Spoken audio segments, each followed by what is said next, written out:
All right, now I'll formally call our Phoenix City Council meeting, formal meeting for February 15th, 2017 to order. I will ask the city clerk to please call the roll. Councilman DeCiccio. Councilman Nowakowski. Here. Councilwoman Pastor. Councilwoman Stark. Here. Councilman Valenzuela. Here. Councilman Waring. Here. Councilwoman Williams. Here. Vice Mayor Gallego. Here. Mayor Stanton. Here, we're fortunate to have Ms. Holm here as our interpreter. Please introduce yourself for the audience. Buenas tardes, me llamo Judy, soy intérprete de español. Si alguien necesita el equipo, por favor venga conmigo o con el personal de la ciudad. Gracias. Thank you so very much. Next on our agenda, we have citizen comments. Citizens are able to provide up to 3 minutes for comments on any subject that they would like on non-agendized items. And so we have a number of speakers. It's scheduled for 15 minutes. If it goes beyond that, those individuals will be able to provide testimony at the end of the meeting as well, those we're not able to get to at this point. First speaker on our citizen comment will be Mr. Leonard Clark.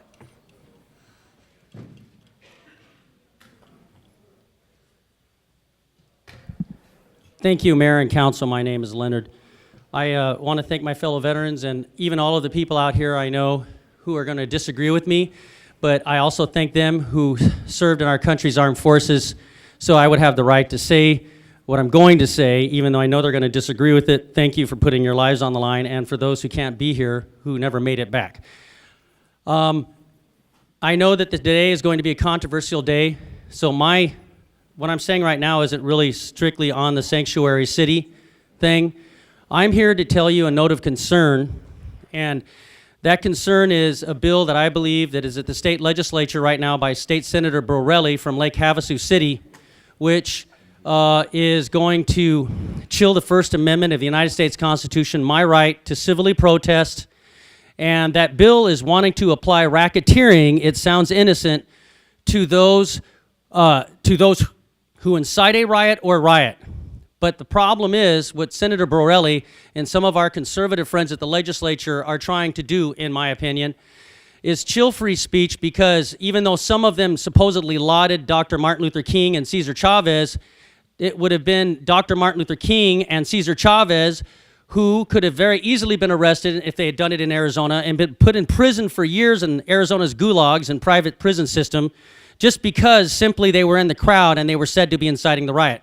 Now that, of course, is highly concerning, and I hope you'll ask Governor Ducey not to sign it, because in this country we don't want to end up being like Russia or China, where they only have one political party, or Iran and these other countries, even though there's many beautiful people in Iran. But what concerns me is, while I was at the committee hearing, I saw officials from the Phoenix Law Enforcement Association, the Police Union of Phoenix, either former officials or officials who have been at the head of the union or high up in this organization, testifying in favor of this bill. Others were now working for other law enforcement.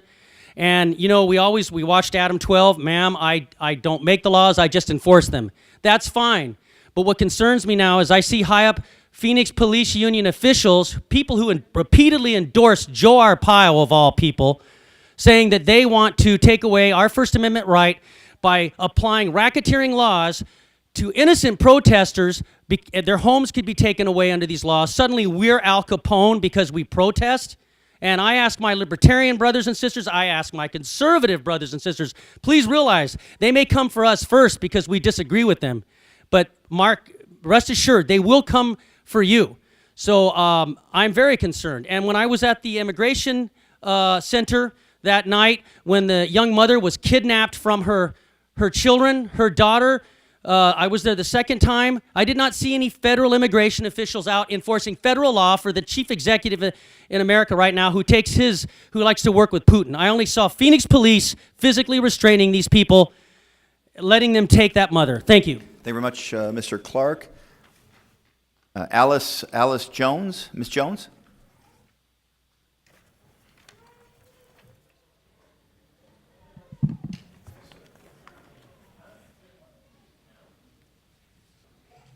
Thank you. This is probably one of your lesser problems today, but my purpose is to save you some time. I'm representing the property owners on Squaw Peak Drive. I have a petition to present to you. We I sent out a letter to all the homeowners.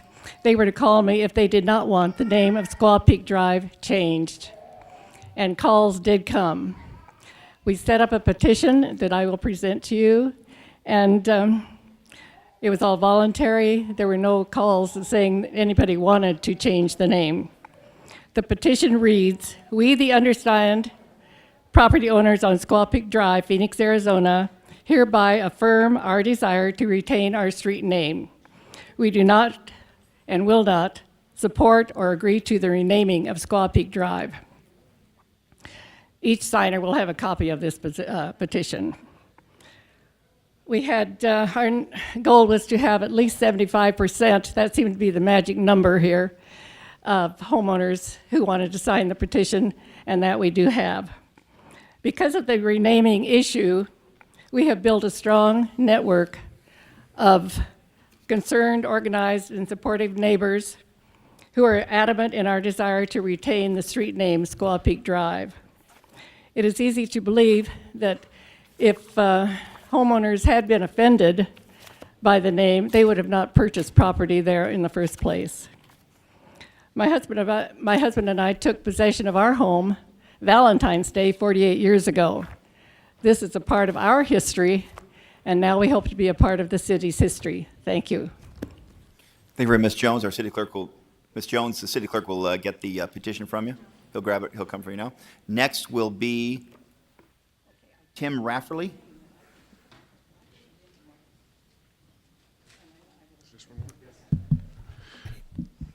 Mayor and Council, my name is Tim Rafferty. Later on today, I think it's agenda item 89, which is why I think most people are here. You're going to be discussing sanctuary cities. I'm assuming it's going to be voted no, but it's sort of irrelevant, this discussion on sanctuary cities, because I believe, and I think the general public believes and understands, that if the city of Phoenix issues ID cards to illegal aliens, which you've already voted to do. Mr. Rafferly, please go ahead and please allow them the opportunity to speak. Thank you.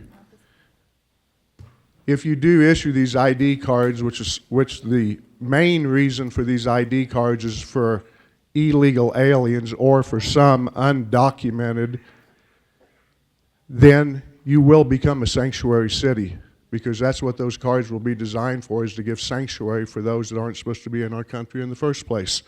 And so this item number 89 here is really a moot point. If you issue those ID cards, you will become a sanctuary city. Thank you. All right, thank you, Mr. Rafferly. Mr. Vince Anselmo.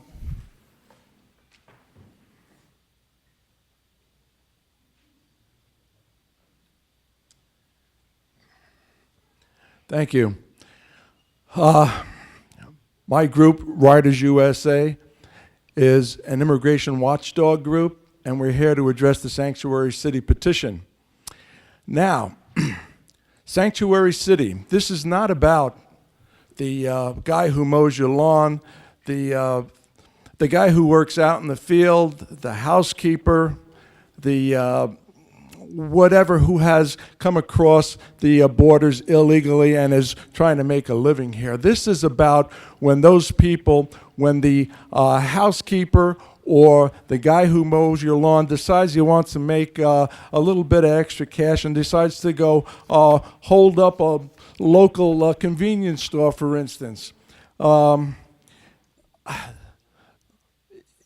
People who have come across the borders illegally have, in fact, raped, murdered, stole from American citizens. Now, the policing agency that arrests these people in the act of committing these crimes, if the city has a policy to not turn these over to federal immigration authorities, those people somehow slip through the cracks and wind up recycling again through our cities and towns, committing the same crimes. Now, this needs to stop, and sanctuary cities is a no-brainer. It should be a no vote from every member of this city council. If you're voting yes on this issue, then you're voting to pander to certain special interest groups, which is just unacceptable to the American citizen. Thank you very much. All I think, Mr. Selma, now, you gave testimony on item number 89, so I appreciate that, and we'll consider that testimony. But actually, this is citizen comment. This is supposed to be information you want to give the city council on non-agendized items. Because they're non-agendized, city council can't get into a back and forth with you. So I don't know if any other speakers, if you wish to speak on item number 89, we're going to hold off until then. Now is the time to speak about, again, items that are not currently on the agenda. Resnick? Miss Resnick? Mr. Resnick? Oh, John Resnick. Followed by Dee Dee Barker.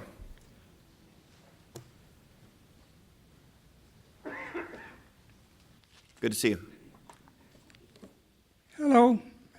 I wanted to speak on the public, the money that was found in the garbage or whatever. There's $90,000. I've got a copy of it here. I would like, since I'm a citizen, to give this to Kelly, and I would like a return from you people of what happened to that, because it has just gone by the wayside and nobody has talked about it. So I think we should, and the people should know what happened to that money and who's going to be responsible for that. So here it is. Give it to Kelly, and she can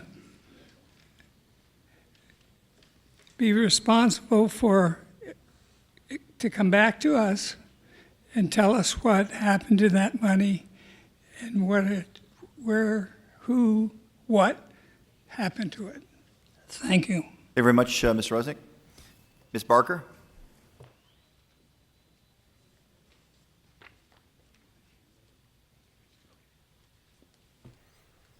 Good afternoon, Mayor and City Council. Diane Barker in District 7, and I just wanted to say in support of Mr. Rusnick, he's a man who served his country. He's been a long-term resident taxpayer, and all the time, even today, he has been doing his citizen duty, he paid for that report. He drove to get that report, and it was my inquiry that the city would not punish the evidence giver. And I've read the police report, and from what I can see, exactly my fears happened. So I'm asking that the city marry the police report in with the city's own investigation that absolved the city employees, the mail department, from any problem here. Okay, then on another note, I shared this with our distinguished Councilwoman Thelda Williams, who has a great history of this city and was here in 1990 when we got $100,000, Mayor, of contingency money to make a trolley study.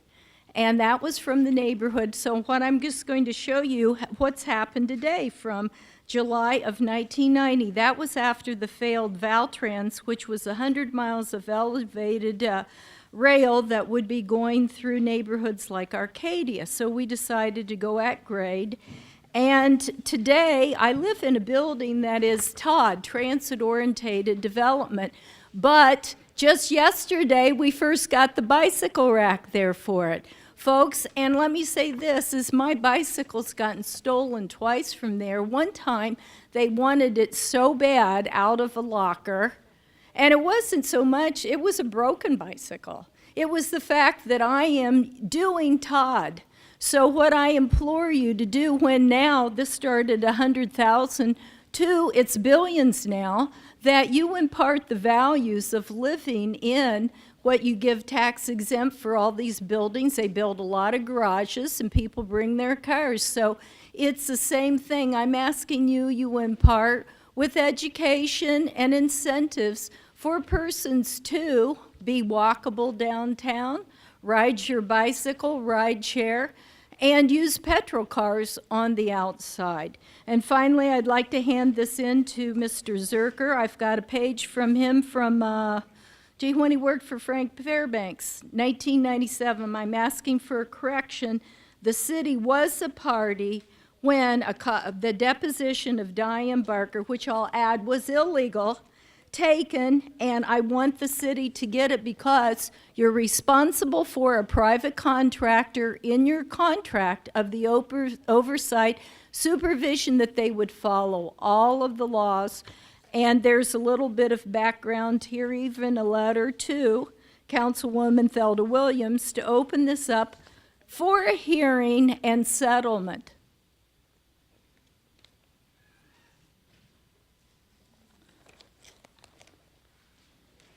Thank you very much, Ms. Barker. The final speaker I have on citizen comment is Mr. Deibler, James Deibler. Is Mr. Deibler here? Is he coming? Okay, thank you.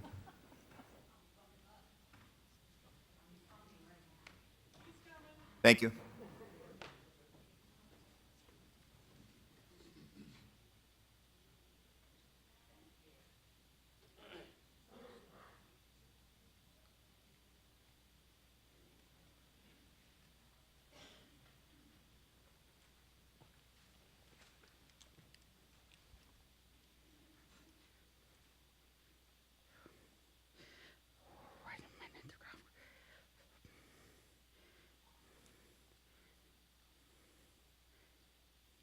Hello, hi, I'm James Deibler. I live in Phoenix, Arizona. I am going to school at Glendale and I am going to school at Arizona State University. And my major is public service and public policy. And I'm looking for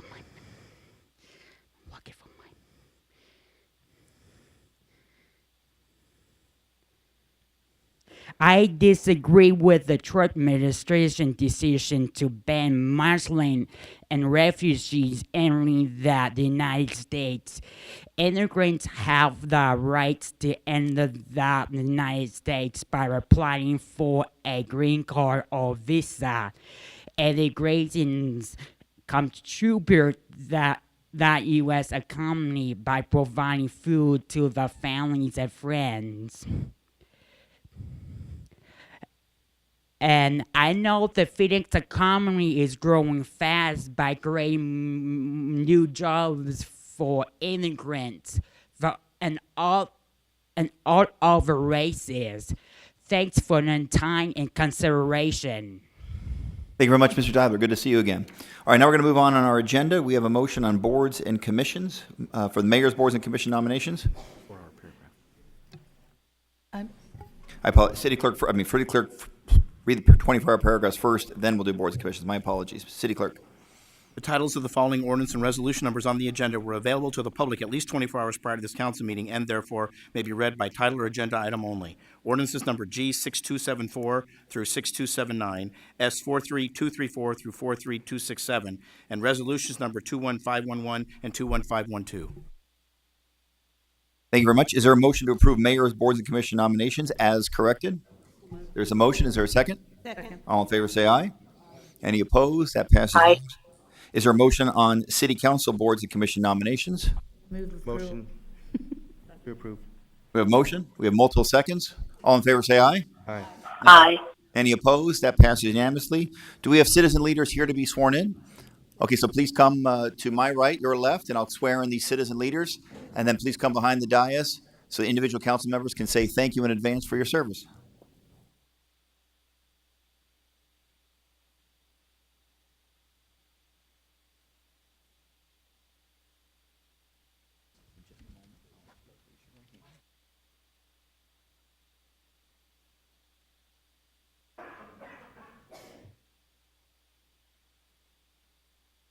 Raise your right hand.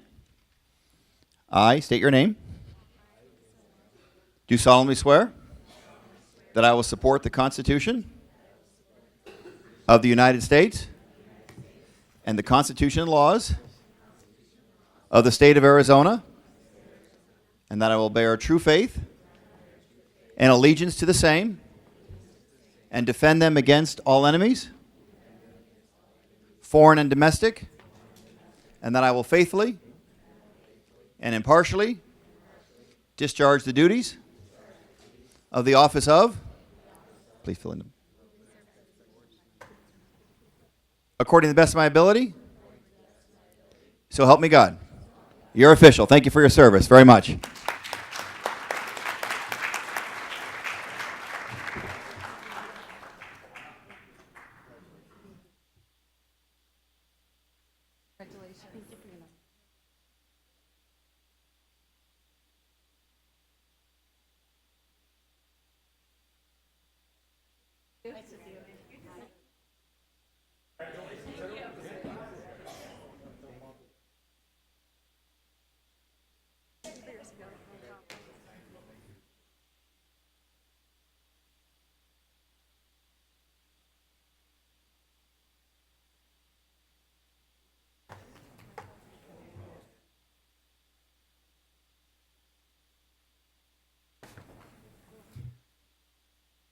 Next on our agenda is liquor license applications. Is there an omnibus motion relative to liquor license applications?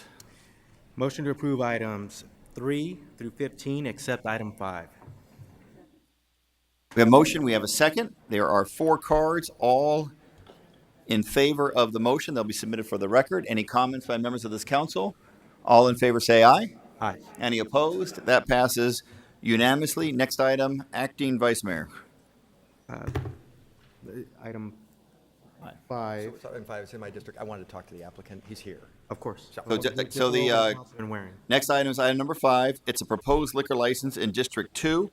Councilman Waring, the floor is yours. Yes, so I guess for our staff first, this is the title implies people will be hanging out and so forth, but that's not really the case. This is basically a packaged liquor store. Is that a fair characterization? Mayor, members of the council, my name is Denise Archibald with the City Clerk Department, and this is Esteban Gomez with the Prosecutor's Office. Councilman Waring, this is a Series 10 beer and wine store license, and so it is only for packaged liquor sale, for off-sale consumption. Yeah, so it's not a restaurant. People aren't going to be consuming there. There haven't been any complaints from neighbors, and the applicant, who I'm told is here, but I'm not 100% sure we need to speak to, has no history, so he or she doesn't have any violations. This is is correct, that- Councilman Waring. Okay, but police is confident they can run this establishment and it'll be fine, for lack of a better word? The police department did interview the applicant and did submit a recommendation for approval of the liquor license. Okay, I will move for approval then, with those answers. We have a motion for approval on item number 5. Do we have a second? Second. We have a motion. We have a second. Okay, any additional comments or questions by members of this council? All in favor say aye. Aye. Any opposed? Aye. That passes unanimously. Next on the agenda are ordinances, resolutions, new business, planning, and zoning. Do we have a omnibus motion on those items? Yes, Mayor. Motion to approve items 16 through 89, except the following. Items 16, 17, 19, 20, 43, 44, 54, 55, 60, 66, and 88 through 89, 88.1. I'm sorry. No, I don't see 6. Okay. Items 42 and 63 have been withdrawn. Item 86 is as corrected and excluding these items for public comment, 54 and 89. That's our motion. Is there a second? Second. Okay. Are there any cards on those items? Any member of the council like to withhold any other items for individual votes? Roll call. Sorry, Mayor, we need to clarify, is that 85 through 89 that was held out? Yes, 85 And through 88.1. 89, and 88.1, which is just an add-in here. Thank you. DeCiccio. Yes. Nowakowski. Yes. Pastor. Stark. Yes. Valenzuela. Yes. Waring. Yes. Williams. Yes. Gallego. Yes. Mayor Stanton. Yes, those items pass unanimously. Next on our agenda is item number 16. Item number 16, it relates to the American Association of Airport Executives. Or a motion on 16? Motion to approve item 16. Second. We have a motion, we have a second. Any cards on item? Any comments or questions from members of our council? Roll call. DeCiccio. No. Noakowski. Yes. Pastor. Stark. Valenzuela. Yes. Waring. No. Williams. Yes. Gallego. Yes. Mayor Stanton. Yes, that item passes 7-2. Next item is 17. A motion on 17. Motion to approve item 17. Second. We have a motion, we have a second. Any comments or questions? Roll call. DeCiccio. No. Noakowski. Yes. Pastor. Stark. Yes. Valenzuela. Yes. Waring. No. Williams. Yes. Gallego. Yes. Mayor Stanton. Yes, 7-2, I believe. Okay. Next item is item number 19. Motion to approve item 19. Second. A motion and a second. Any comments or questions on 19? Mayor, Councilman? I just want to give an explanation to the public because we're going kind of fast and there are new people in the audience. And just explain why I've been voting against these. These are just what I believe to be government waste. They are nothing more than membership dues. The City of Phoenix spends close to $5 million a year on public relations, membership dues, and lobbying every single year. And next week, we're going to be getting a report showing that the City of Phoenix is going to be facing potential deficits in the next future, which is going to be a surprise to the public and surprise to the media. And so I've been voting against these things here because I don't believe that they are the primary center of what it is we need to be doing in government and what it is we need to be focused on. It takes monies away from what I believe to be core functions of government. Even though it may come from different funds, I think it's irrelevant. I think we just need to find ways to start conserving monies at this time. Thank you, Mayor. All right, thank you, Councilman. Any other comments by members of this council? Councilman Nowakowski, please. So we're on number 19, right, Mayor? Correct. Talking about the consultant fee on looking at the arena. Is that it? Yes. I was just wondering if there's a possibility for them to actually look into if we had a hockey team, what that would look like and what extra expenses would it take to have a hockey arena and a hockey team located there if we remodeled the arena and brought it up to date? Mayor, Councilman Nowakowski, that is within the skill set of this contracted firm. It's one of the reasons why we contracted with them originally. So yes, they can. All right, thank you. Thank you very much. Any additional comments or questions? I did. Councilman Waring, please. So I guess I would just say, I don't think we should be looking at this at all. The hockey team has a arena on the west side. I think it's throwing its sister city a little bit under the bus for us to be doing this. And I just don't think we should be spending $75,000 on this. Thank you. Thank you very much. Councilman Williams, please. I need to ask, is that solely the purpose of this contract? Mayor, Councilman Williams, no, thank you for that question. That is not the purpose of this. This is to have the Barrett Sports Group assess the current condition of the arena for the existing tenants. As part of that, they can assess its viability for hockey. Hockey was played in the arena in the late 90s, and so they can give us some opinions about that as well. But primarily, this is about the current uses of the arena, which is basketball and concerts. Thank you. In that case, I support this, Mayor. Thank you very much. Any additional comments or questions? Roll call. DeCiccio. No. Noakowski. Yes. Pastor. Yes. Stark. Valenzuela. Yes. Waring. No. Williams. Yes. Gallego. Yes. Mayor Stanton. Yes, the item passes 7-2. Item 20 is next. Motion to approve item 20. Second. We have a motion and a second. Any comments or questions by members of this council? Roll call. DeCiccio. No. Noakowski. Yes. Pastor. Yes. Stark. Yes. Valenzuela. Yes. Waring. No. Williams. Yes. Gallego. Yes. Mayor Stanton. Yes, that item passes 7-2. Next item on the agenda is item number 43. 43.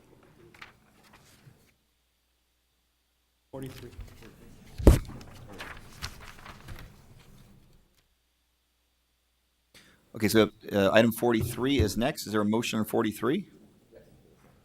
Motion to approve item 43. Mayor, we also need a public hearing on this, and it's a first read annexation.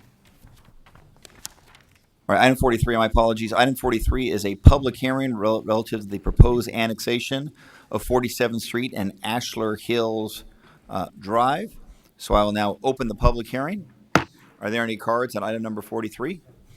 I'll turn to members of the audience. Is anyone here in the audience wishing to speak on item number 43, proposed public hearing, proposed annexation for 47th Street and Ashler Hills Drive? Going once, going twice. The public hearing is now closed. There's no council action today, so we'll move on to the next agenda. Next agenda item is 44, also a public hearing. Item 44 is a proposed annexation, 67th Avenue and Fulton Street. I will now open the public hearing on item 44. Are there any cards on 44? I'll also turn to the audience. Are there any members of the audience here to provide testimony on the proposed annexation at 67th Avenue and Fulton Street? Going once, going twice. Our public hearing is now closed. There's also no action on that item today. We'll move forward with our agenda. Next item on the agenda is item 54. Councilman Williams. Thank you, Mayor. I have a couple of changes after reading staff's report on page 101, section 253C. I want to change 3 years to 5 years, immediately preceding the appointment. On page 105, this is section 2-53N, related to the removal of board members in City Code section 2-51 to require the affirmative vote of 7 council members to remove. They inserted a word between remove and ethics, and I wanted "and" as originally written. And the third change is 2-53J. They added hearing officer. I want to delete hearing officer. Strike those 2 words. And then I move approval as amended. All right, we need the city clerk to read the title, noting that for the record that for the motion, that those will be included in the motion. But city clerk, to make it official, please read the title. Item 54, ordinance number G6274, an ordinance amending the City of Phoenix ethics policy to include a gift policy by amending Chapter 2, Article 2, Section 2-52 of the Phoenix City Code, and establishing an ethics commission by repealing and amending Chapter 2, Article 2, Section 2-53 of the Phoenix City Code, and to provide for the appointment of ethics commission members by amending Chapter 2, Article 3, Section 2-96 of the Phoenix City Code, and establishing effective dates for this ordinance. All right, so Councilwoman Williams has made her motion with the additions that she included or changes that she included. Was there a second on that? Second. There is a motion and a second. Leonard Clark, item 54, up to 2 minutes of testimony. Thank you, Mayor and council members. And I'm so proud. I'm from beautiful District 1, and I'm proud that my council member is the one who introduced it, forwarding it. Anyways, I just want to say that I strongly support this in this day of Citizens United, on this day where the Arizona Republic, the Arizona Capital Times, they're all talking about the fact that the city of Phoenix does not have a strong enough ordinance with teeth, because many people come up before you, such as myself, and I can assure you I'm not being paid as a lobbyist. I'm a loose cannon. Nobody likes to pay loose cannons or gadflies. But what I will say is, the fact is, right now in the city of Phoenix, we have lobbyists coming up to speak before you, being paid hundreds of thousands, if not millions of dollars, representing corporations, and we are not going after them. We're letting them get away with making excuses, saying that they filed with the city clerk, and I trust our city clerks. They do a great job. They've not received the paperwork for these people. So this ethics committee that we've been putting off for a long time is long overdue.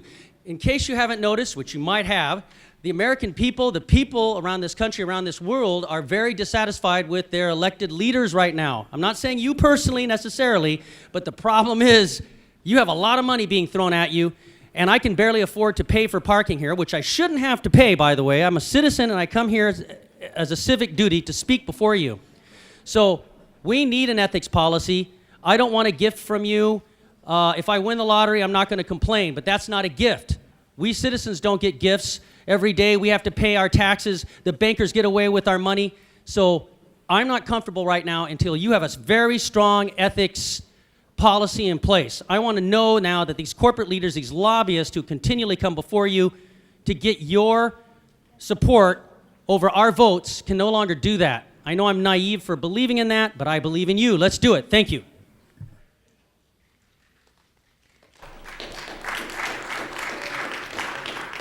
Thank you very much, Mr. Clark. We have a motion in favor of 54 with the small changes that Councilman Williams added. We have a second. Any additional comments? Councilman DeCiccio, please. I'm going to support this because it gets us further along than we were, but there are a few of us up here, for the record, that just believes that this is way too complicated, doesn't go far enough, and it'd just be easier just to ban gifts altogether. This still sets limitations of how much gifts politicians can get. It's just been a lot easier, a lot less complicated, a lot easier for the public to understand if they just ban gifts altogether. That's where a few of us wanted to go. And to Mr. Clark's point, too, the reason that the public's upset on the right and the left, it's on both sides. It's not just on one side. It's because politicians say one thing, they do another. They try to mask things over instead of telling the public directly what it is they want to do. That is the anger that you're seeing at the federal level, state level, and across the country, is you're starting to see politicians say one thing and do another. That is where it is, and it's on the right and the left. Thank you, Mayor. Are there much, Councilman DeCiccio? Any other comments by members of this council? Roll call. DeCiccio. Nowakowski. Yes. Pastor. Stark. Yes. Valenzuela. Waring. Williams. Yes. Gallego. Yes. Mayor Stanton. Yes, that item passes unanimously. Next item on the agenda, 55, Councilman Williams.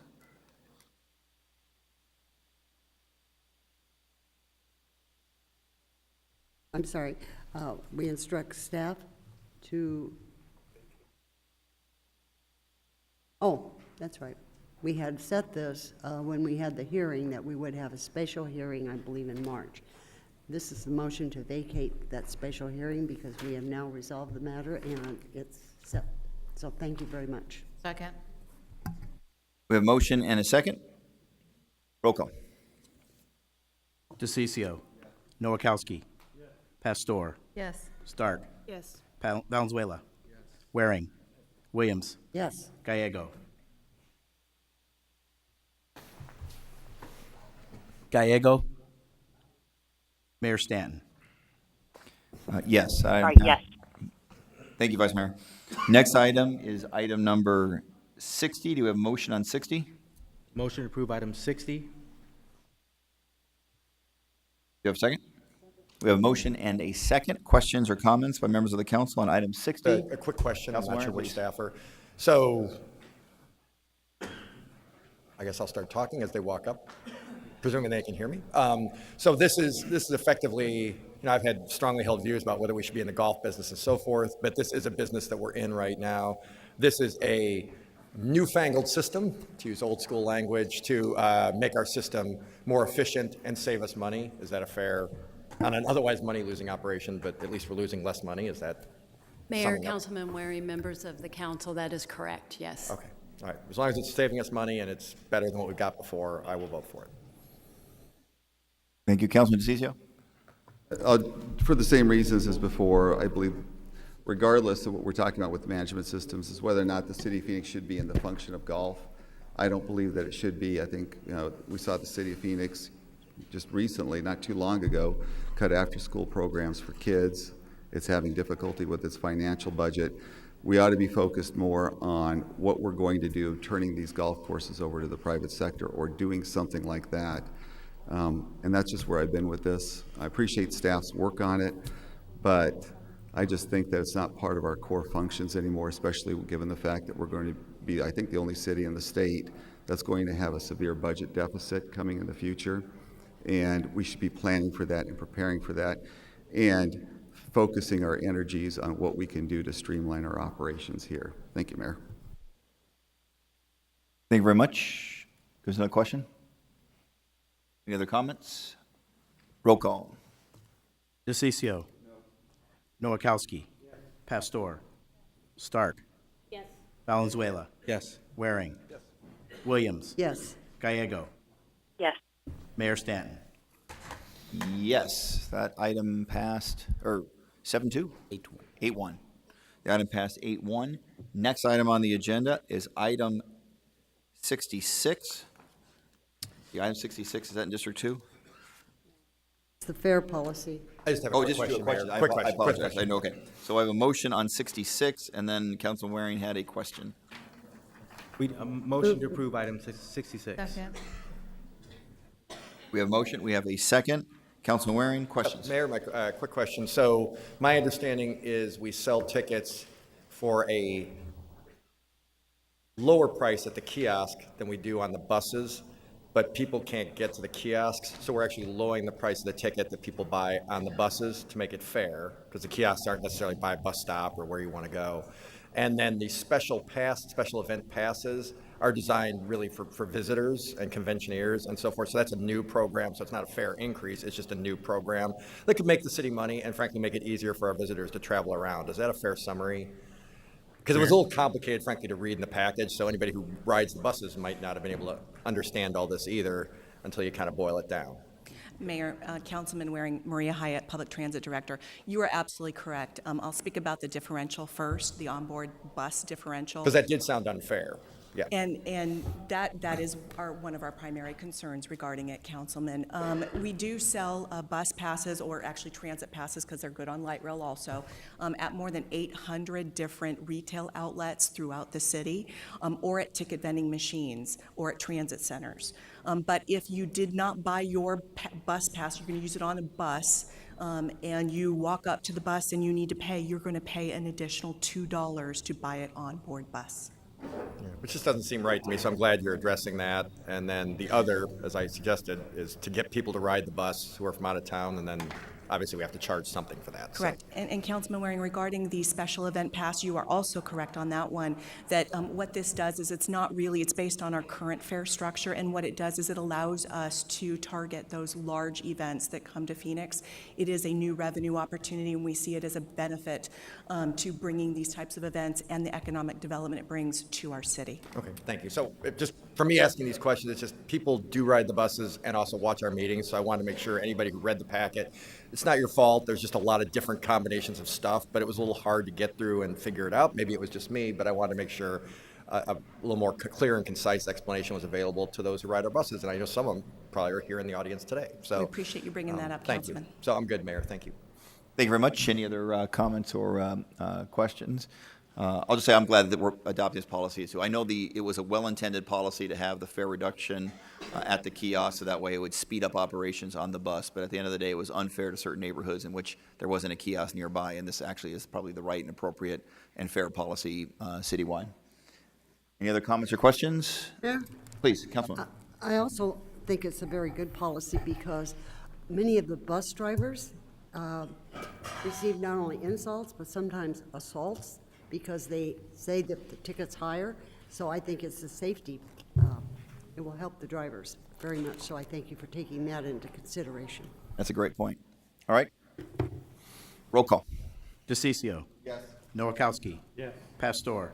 Stark. Valenzuela. Waring. Yes. Williams. Yes. Gallego. Gallego. Yes. Mayor Stanton.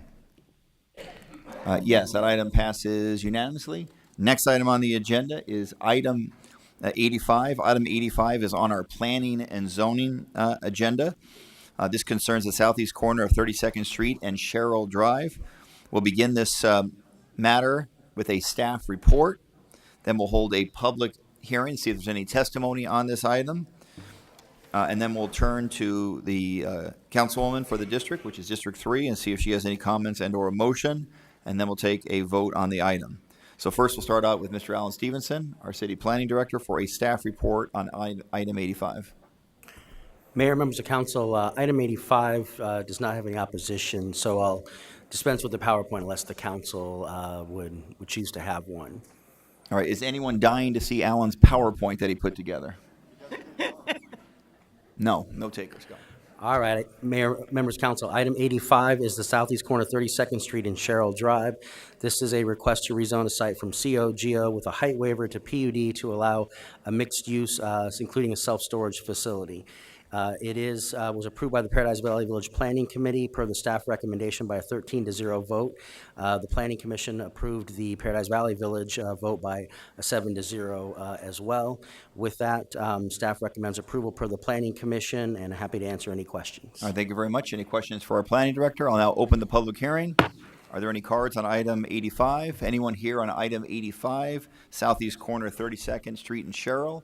Going once, going twice. Our public hearing is now closed. I'll now turn it to Councilwoman Stark. Do you have a motion? Yes, thank you. I make a motion to approve the Planning Commission recommendation and adopt the related ordinance. We have a motion. We have a second. No cards, roll call. DeCiccio. Noakowski. Pastor. Yes. Stark. Yes. Valenzuela. Waring. Williams. Yes. Gallego. Yes. Mayor Stanton. Yes, that item passes unanimously. Item 86 is next. Item 86 concerns the northeast corner of 27th Avenue and Hazelwood Street. And we're going to follow the same procedure on this item. Mr. Alan Stevenson, do you have a report on item 86? Mayor, members of council, this is a request to rezone a site from R16 to R4 to allow multifamily residential development. This 2.73 acre parcel is located at the northeast corner of 27th Avenue and Hazelwood Street. The Alhambra Village Planning Committee recommended approval per the staff stipulations by a 9-0 vote. The Planning Commission recommended approval of the village recommendation by a 7-0 vote. Staff does recommend approval per the Planning Commission recommendation, adoption of the related ordinance. With that, I'm happy to answer any questions. All right, thank you very much. I'll now open the public hearing on item number 86. Are there any cards on 86? Is anyone here in the audience wishing to provide testimony as it relates to the northeast corner of 27th Avenue and Hazelwood Street? Going once, going twice. Our public hearing is now closed. Councilwoman Pastor, do you have a motion on 86? I move to, I move item 86. All right, so Councilwoman Pastor moves to approve item 86 based on the Planning Commission's approval of the approval on February 2nd, 2017, and adopting the related ordinance. Correct. That's correct. Is there a second? Second. There's a motion and a second. Any comments by members of this council? Roll call. DeCiccio. Noakowski. Pastor. Yes. Stark. Yes. Valenzuela. Yes. Waring. Williams. Yes. Gallego. Yes. Mayor Stanton. Yes, that item passes unanimously. Next item on the agenda is item number 87. Item number 87 is a text amendment protecting critical infrastructure. We'll follow the same procedure. Mr. Stevenson, tell us about item 87. Mayor, members of council, this is a text amendment to the zoning ordinance to create standards for fence and freestanding wall height for instances where a greater level of security is necessary for the protection of critical infrastructure such as water and electric facilities. This text amendment was approved by 14 village planning committees, and one did choose not to hear it. 11 village planning committees approved it per staff. 2 had a couple modifications, and 1 denied the request. The Planning Commission heard this case on January 5th, 2017, and recommended approval per the staff recommendation by an 8-0 vote. Staff recommends approval per the Planning Commission recommendation and adoption of the related ordinance. And with that, I'd be happy to answer any questions. Thank you very much. I'll now open the public hearing on item number 87. Public hearing is now open. Are there any cards on 87? I'll now turn to the audience. Is anyone here in the audience wishing to provide testimony to the City Council on item number 87, text amendment concerning protecting critical infrastructure? Going once, going twice. Public hearing is now closed. I'll now turn it to any member of the council. Is there a motion on item 87? Mayor, I Councilwoman. move to approve the Planning Commission recommendation and adopt the related ordinance. Second. We have a motion. We have a second. Roll call. DeCiccio. Noakowski. Pastor. Yes. Stark. Yes. Valenzuela. Yes. Waring. Williams. Yes. Gallego. Yes. Mayor Stanton. Yes, that item passes unanimously. Item 88 is another public hearing concerning a cleanup amendments of our zoning ordinance, so the cleanup and clarify existing enforcement language. Mr. Stevenson, what are you proposing with item 88? Mayor, members of council, this is a text amendment to address language issues and enforcement that has arisen from Neighborhood Services Department and the Prosecutor's Office regarding enforcement of the zoning ordinance. So it's a text amendment that was initiated by staff to address some things that had come up as part of enforcement proceedings to make it easier for the city to enforce the zoning ordinance. 14 village planning committees heard this request. 1 chose not to review it. 12 of those village planning committees approved the request as proposed. 2 approved with some modifications. The planning commission heard this case on January 5th and recommended approval by an 8-0 vote. Staff recommends approval per the planning commission and adoption of the related ordinance. And with that, I'd be happy to answer any questions. Any questions for Mr. Stevenson? Councilman Waring, please. Could you give us just 2 examples of what we're talking about? Certainly, Mayor, Councilman Waring, this particular text amendment, for example, has language in there that talks about an applicant may apply for a use permit to do certain types of activities. The way that language has been interpreted over the years is you're required to have a use permit in order to do the activity like outdoor dining, outdoor alcohol sales that you commonly hear about that don't come before the council, but they do have a public hearing for those. The language in the ordinance says may, and that's one of those peculiar words that the prosecutor's office, when they appeared before court, had people say, well, it says may. I didn't know that may meant you had to do that. So they have caused problems in enforcement on the side of that. Other things have to do with some outdoor storage and display related to the C2 district and what you can do as an accessory use within those areas. So it's just common areas where the Neighborhood Services Department, who does zoning enforcement, the prosecutor's office identified those challenges. And it might also, Mayor, if I can, it might also clarify for citizens what they can and can't do. Absolutely, yes. Yeah, so I mean, that's also a key component of this that wasn't really highlighted before. You're very correct, Councilman Waring. It really is about trying to clarify things so the public knows what the expectations are. It's easier to get compliance and avoid some confusion. That way it's more efficient of staff resources and it's easier for the public to understand. Thank you. Thank you very much. Any additional questions? Okay, now on item number 88, we'll hold a public hearing. Public hearing is now open on item number 88. Are there any cards on item 88? Is any member of the public here to provide testimony to the City Council as it relates to item 88, cleanup and clarifying existing enforcement language of our zoning ordinance? Going once, going twice. Public hearing is now closed. Do we have a motion on item 88?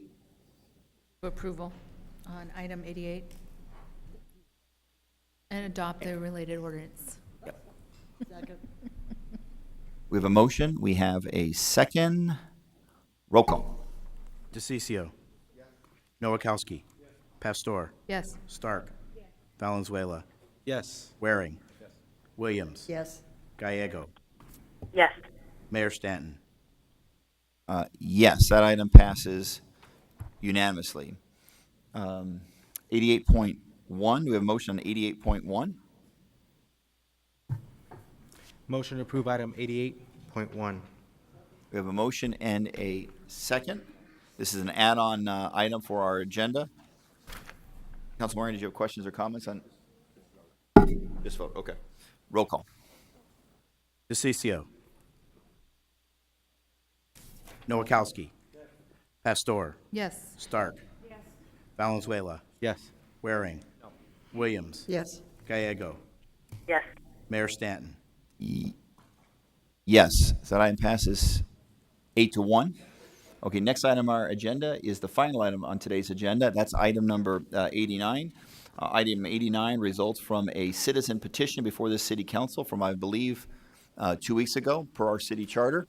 When a citizen makes a petition of this sort, City Council will hear that item within, I think, a 15-day period, and then either approve or deny the petition or take no further action. We have a tremendous number of cards as it relates to the citizen petition. So I'll ask each person to speak up to 1 minute on this item. Obviously, you can share cards and add time to one speaker if you'd like to do so. And then at the end of the citizen testimony on this item, I'll now turn to members of the council if they have any questions of our professional staff as it relates to the recommendation of our professional staff, or see if there's a motion at that time. So with that, the item that's on deck right now is item number 89, the citizen petition as it relates to the City of Phoenix Police Operations Order and so-called, quote, sanctuary city. I have cards and not any particular item, so if folks who are here to provide testimony wanted to speak in any particular order, I'll certainly respect that, and I'll try to search through the cards so that you can go in the order that you wanted to speak. Let's see. Andy Burnett, did you provide testimony? And by the way, please, as I call your names, please come forward. There are some seats near the front row in which people can kind of queue, and then we have 2 microphones so we can kind of go back and forth so we can get through our testimony as reasonably quickly as possible. After Andy Burnett, I'll have Tim Rafforth, I hope I pronounced that correctly, followed by Carlos Garcia. Mr. Burnett? I'm Reverend Andy Burnett. Good to see you. I'm senior minister at Valley Unitarian Universalist Congregation, also a board member for the Arizona Faith Network. As Unitarian Universalists, we gather around shared values, including the notion that every person is born with worth and dignity. There's no requirement to earn that. Also that we, all of us, are interdependent with one another. We agree with you, Mayor Stanton, when you said Trump's mass deportation plan makes our country less safe. Also when you said this is something worth fighting for, and we won't be bullied into taking backward steps on civil rights. As was the case in Selma in the 60s, legality does not always equal justice. Legality, or justice, often requires defying unjust laws, and so we ask you, as folks who represent our city, not to cooperate in breaking up families and terrorizing adults and children in our city. Thank you for your time. Thank you very much, Mr. Burnett. I think Tim Rafforth, I hope I pronounced that correctly, was next, followed by Carlos Garcia, and then Leonard Clark. Tim Rafferty. All right, Mayor and council. We must be living in the twilight zone. They're wanting you to vote yes to be a sanctuary city and break law? This is the United States of America. We were built on laws. This isn't about being mean or being hateful. It's our immigration laws. And some people are wanting the city council to make the city of Phoenix a sanctuary city that's going to protect those that aren't supposed to be in our country legally in the first place. Again, we must be living in the twilight zone. This is ridiculous. Vote no on this. Thank you. Thank you very much. Mr. Carlos Garcia is next, and then followed by Leonard Clark, and the next speaker will be Sophia Ronner. Mr. Garcia, good to see you. Thank you. Good to see you. I spent the last week with the family of Guadalupe Garcia. Many of you know the story, and Mayor Stan put out a statement, and we thank you for that. One thing we learned this last week is how ICE is going to function. They're not going to care what Congress people think, what local community think, what local public officials think. They're going to separate our families. They're going to move violently and do that swiftly. So yes, we are here demanding a sanctuary city. We are here demanding that you defy SB 1070. It's not that the country is turning into Arizona. 1070 is moving nationally. The only way to have a true sanctuary city is to defy SB 1070. I'm looking to Councilman Nowakowski, Councilman Valenzuela, Councilman Pastor, and Councilman Gallego on the phone, who know the issue, who have our folks living in your districts to step up, to move forward and commit to the promise that Mayor Stanton made that the police department will not be a deportation force for President Trump. We expect us to move quickly. We do not want any committees. We don't want anything that's going to delay this any further, we don't know who this Rick person was, whether it was Councilman DeCiccio who set that whole thing up, we don't care. What we care is that our families remain together. And the only way to do that is move quickly and do not collaborate with Immigration and Customs Enforcement. Thank you. Thank you very much, Mayor? Mr. Garcia. Mayor, Mayor, if I could address that. Councilman DeCiccio, do you have something specific to address? Yeah, thank you, and I'd like to address you too. Look, I've got a lot of respect for what people do out there. I mean, we don't agree on this issue at all. I'm opposed to the sanctuary city, but I do respect the fact that individuals have gone out there, from your group in particular, they've gotten themselves arrested, they've done things that have actually potentially ended their careers, ended their work. I get it. My family came over from another country. My first language was Italian. I couldn't speak English till I got in the first grade. But I want to tell you, at least from my end, I do respect the fact that you guys are willing to risk that. What you're not going to see, you're not going to see politicians protecting you. It just isn't going to happen. You'll probably end up seeing a committee formed out of this with a certain window period. It's just all meant, you're going to be very disappointed by the end of this. The city of Phoenix will not ever be a sanctuary city like San Francisco, Chicago, New York. It will never happen in this city. It just isn't going to happen. But that doesn't mean that people like myself don't respect what it is you're trying to get accomplished and that you're driven toward that. But just don't expect the politicians to take the same level of risk that you do. It isn't going to happen. Thank you, Mayor. Mr. Leonard Clark is next, followed by Sophia Ronner, followed by Fred Linsenmeyer. Hello, my name is Leonard Clark, a lifelong resident of Phoenix, born right down the street at Good Samaritan Hospital, and I have to disagree with my friend on the city council. Some politicians throughout history have shown hope and political courage. One of those people was named John F. Kennedy, who wrote a book, Profiles in Courage, and I think it's disappointing to say that. Right now, we have a policy being enacted by a chief executive whose whole administration is being questioned as to the loyalty of this very country because he deals with a thug in Russia.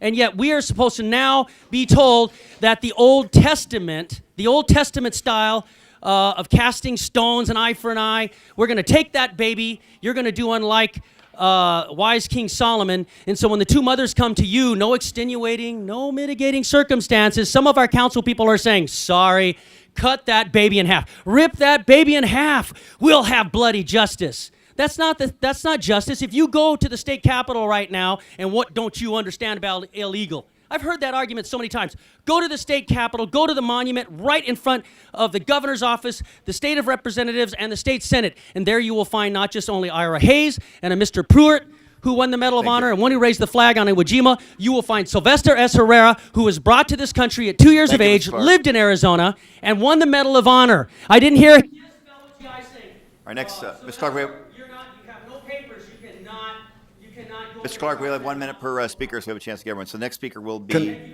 Can I respond to something he said? Sophia Ronner. Councilor Waring had a comment. Thank you. Sophia, you are next, and then followed by Fred Linsenmeyer, followed by Vidi Hernandez. So, Good evening. Wait, real quick. Let Councilor I was Waring going to respond to something he said. I apologize. And then, so I have some statistics here. Whatever side of the issue you're on, appreciate Councilman DeCiccio's thoughts.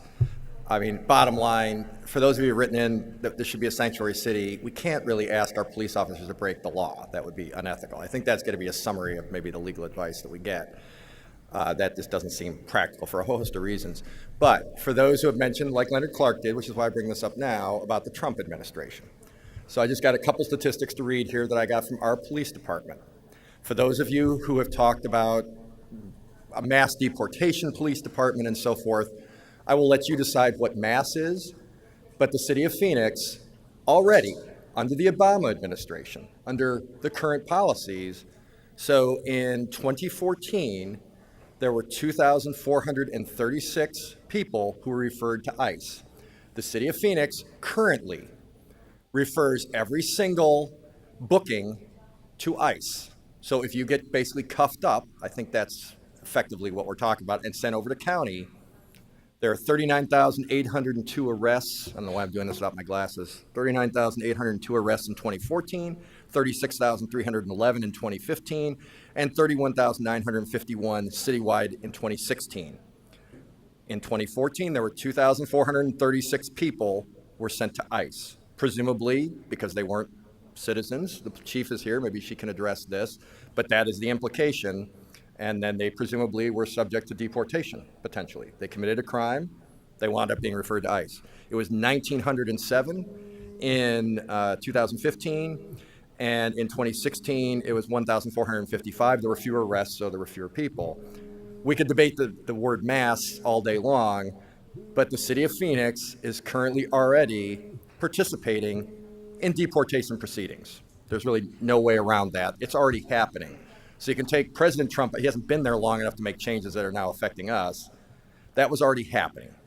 Between Senate Bill 1070 and apparently Obama administration policy, that's where we're at. If there's no change to the status quo today, for those of you who have written into me that we are already a sanctuary city. So you're theoretically on my side of the issue, but you're claiming we're already a sanctuary city. For the people who have written in the past, I've always told you no. There is no legal definition of sanctuary city that everybody seems to agree on, but I think we could agree if the city, according to our city manager, is following the letter of the law, which is basically Senate Bill 1070 in addition to federal law, and I see our attorney nodding his head, unless you think Senate Bill 1070, and I don't know how many would raise their hands to this statement, Senate Bill 1070 is a sanctuary city policy. I've never seen that in the media. I don't think most people would claim that. We're following that law. So if there isn't a change by this council today, if the 9 of us, I won't vote to make us a sanctuary city, but if there isn't a proactive vote to do something today, then this policy that you don't like will continue. For those of you who don't want us to be a sanctuary city, you should already be happy. There's no more need to send me Facebook messages saying we're already a sanctuary city. It's just not true. We are. I see some people laughing because they know it's true, but people have written in, it's just simply not factually accurate. I would say, for me, the definition would be we're referring people to ICE, and we are doing that, I would argue, en masse. So again, 2,436 in 2014, 1,907 in 2015, 1,455 in 2016. It's a lot of people. I know different people have different takes on that, but it is happening right now. So I don't think there should be a lot more discussion about President Trump. I'm not defending or anything. I'm just saying it's happening now if there's not a change today. So just want to make that Jim, you point. may want to point out that we're the toughest in the nation. We're one of the toughest in the nation when it comes to deportations or immigration enforcement. Yeah, I've never We're one of understood the why toughest. people think we're not, but regardless, it's happening. Here are the numbers. I got them straight from our police department. We're going to move on with the public testimony on today's item. I think I didn't realize earlier that we had asked that for council members will have the opportunity to have questions or discussion at the end of public testimony, but they have the opportunity to get through it. We'll go straight through with the hear from the public. Sophia, please, Ms. Ronner. Thank you. My name is Sophia Ronner, and I'm here to state my position that I am against 287G. Now, this petition doesn't tell us anything about 287G. And 287G says that the federal government can take our police officers away from public safety and make them do immigration federal law. You know what? You all just mentioned that we're spending too much money. And if we're spending too much money, then our money should not be going to do the federal government's job. So today, I ask that this council dedicate themselves to this city and make sure that our police officers are able to focus on public policy. Because in the end of the day, what matters to me and many families across the city is not whether somebody is here pulling weeds or somebody is cutting grass and they don't have documentation on them. What matters to them is that in the end of the day, when they call 911, the police officers are able to respond to us within 1 to 2 minutes. Thank you so much. Thank you. Thank you so much. Appreciate it very much. All right, next. Next speaker is Fred Linsenmeyer, followed by Vidi Hernandez. Never in my life, my name is Fred Linsenmeyer, never in my life would I hear of a term sanctuary city. Sanctuary cities date back to the Middle Ages, where they had first they had sanctuary cities, and then they had city-states with walls built around them. I'm living in the United States of America in the 21st century. And sanctuary city for illegal aliens, I say, if you're going to have a sanctuary city, why don't you have a sanctuary city for tax evaders? I don't like paying my taxes, but that's the law. I pay my taxes. If I'm going to have a sanctuary city, let it be for tax evaders. Let Phoenix be a sanctuary city for tax evaders, so I don't have to pay overpaid politicians and employees out of my taxes. Now first you have sanctuary cities, and then you have sanctuary states, and pretty soon you have sovereign states, and pretty soon you have the end of the United States. And the disintegration of the United States. You swear to support the Constitution, and the Constitution says nothing about sanctuary cities or sanctuary churches. We appreciate your testimony very much. Next speaker. Alejandra Gomez with Lucha. All right. Vidi couldn't be here today. This moment is a very hard moment for our community. Just this past weekend, I spoke with an educator, and she told me that one of her students would come in crying to class every single day. And this was a student that did very well in her class. And she said that she finally sat with him, and the student's parents were deported, and the older brother, which was 16, was caring for him and the siblings. So, yes, actually, in fact, we are deporting en masse. And what we're calling on the city and everyone to do, mayor and council, is stand up for our community. So can I see everybody that would like for our mayor and our city council to stand, please, now? And be a sanctuary city. There you have it. Thank you very much.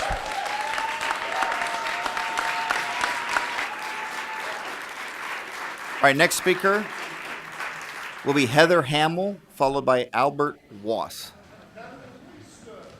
Ms. Hamill? Ms. Hamill, please. Mr. Mayor, members of council, I would just like to, first of all, thank Councilman Waring and DeCiccio for actually making the point that many of us have been trying to make for a long time, which is Phoenix PD is already a mass deportation force. And one of the reasons why they are a mass deportation force is in part because they continue to enforce SB 1070. Now, the mayor and a woman who spoke previously spoke about 287G, and the mayor has promised not to sign a new 287G agreement, but SB 1070 is a 287G agreement. All 287G agreements do is give law enforcement officers the ability to enforce immigration law. But as Councilman Waring pointed out, our law enforcement officers are already collaborating with ICE, already referring people to ICE, are already a mass deportation force.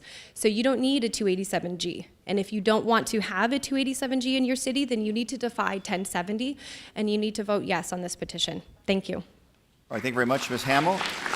Next speaker is Albert Wass. Thank you, Mayor. Followed by Maria Castro. What my deal is today about this is the ACLU thinks they could take over Phoenix, all right? And we need to put a stop to that because they're the ones that want these illegal immigrants here, all right? And take over our jobs. I don't think it's right that they do that. So they could make the money and we can't work. The other thing is, Mayor, I think what ICE is doing is the right job by deporting them to get rid of them. And I think Trump's doing the right job because of all these times and reports I hear on the news about the immigrants breaking and stealing things. All right. I see more of them stealing and robbing stores than anybody else. And that's all I got to say. Thank you very much, Mr. Wass. I appreciate it. Next speaker is Maria Castro, followed by David Smith. Can we switch order? Can Kate go before me? Yes. So sorry, I have somewhere I have to be. Totally understand. Go ahead. Okay, thanks. So I'm Kit Danley. I'm from Neighborhood Ministries, and I'm here specifically wanting to talk about sanctuary cities through a faith lens. I think I can with confidence speak on behalf of our own faith community, but with many of our liaisons and partnerships, I think I can speak with equal confidence that many others in the faith community join me with this message. You know, our work spans about 35 years, holistic ministry with many interventions and advocacy around injustice. In particular, we've been on the front lines with many of our friends here for immigration reform for over 14 years. Considering that our faith tradition is evangelical, our work is even more striking. But actually, it makes a lot of sense because there is lots and lots that God's word says about immigrants in a very beautiful and positive way. What we've seen in our city within the last few years is very significant. It has to do with both the conscience and the reputation of Phoenix. Many years ago, John Telton from the Arizona Republic came by to see what we intended to do with the old Korpstein feed and seed mill on 19th Avenue in Van Buren, where our campus is, in 1998. We became fast friends and talked for a long time about this city and its reputation for compassion and what work this city might still have to do to get there. You have to believe that at the end of the day, the faith community, which is very wide and long here in this city, wants to be known for its commitment to the common good, particularly as it relates to the poor. So it's our belief that each one of us is necessary as transformational agents for peace, true reconciliation, and for justice. But I'm here to say that there's really no more time to waste. There's no more time to lose. The civil rights era left us with so many truths. One was that the arc of the moral universe is long, but it bends towards justice. And that's really good news, in that we can't help but believe that our labor will not be in vain, that the city will change as we work and endure and march and teach and do good. But the movement also taught us that sometimes... We finish up if you get a chance. What? We have many other speakers. Unless Maria, are you So sorry. Are you going to donate your time to her? Maria Castro? Or whoever said Kit was going to speak? Yep, Just it was finish up Maria. your thought. So you're going to continue. Ms. Danley, finish up your thought. You're just going to continue from where I left off. Okay, awesome. Thank you very much, Ms. Danley. Please, Ms. Castro.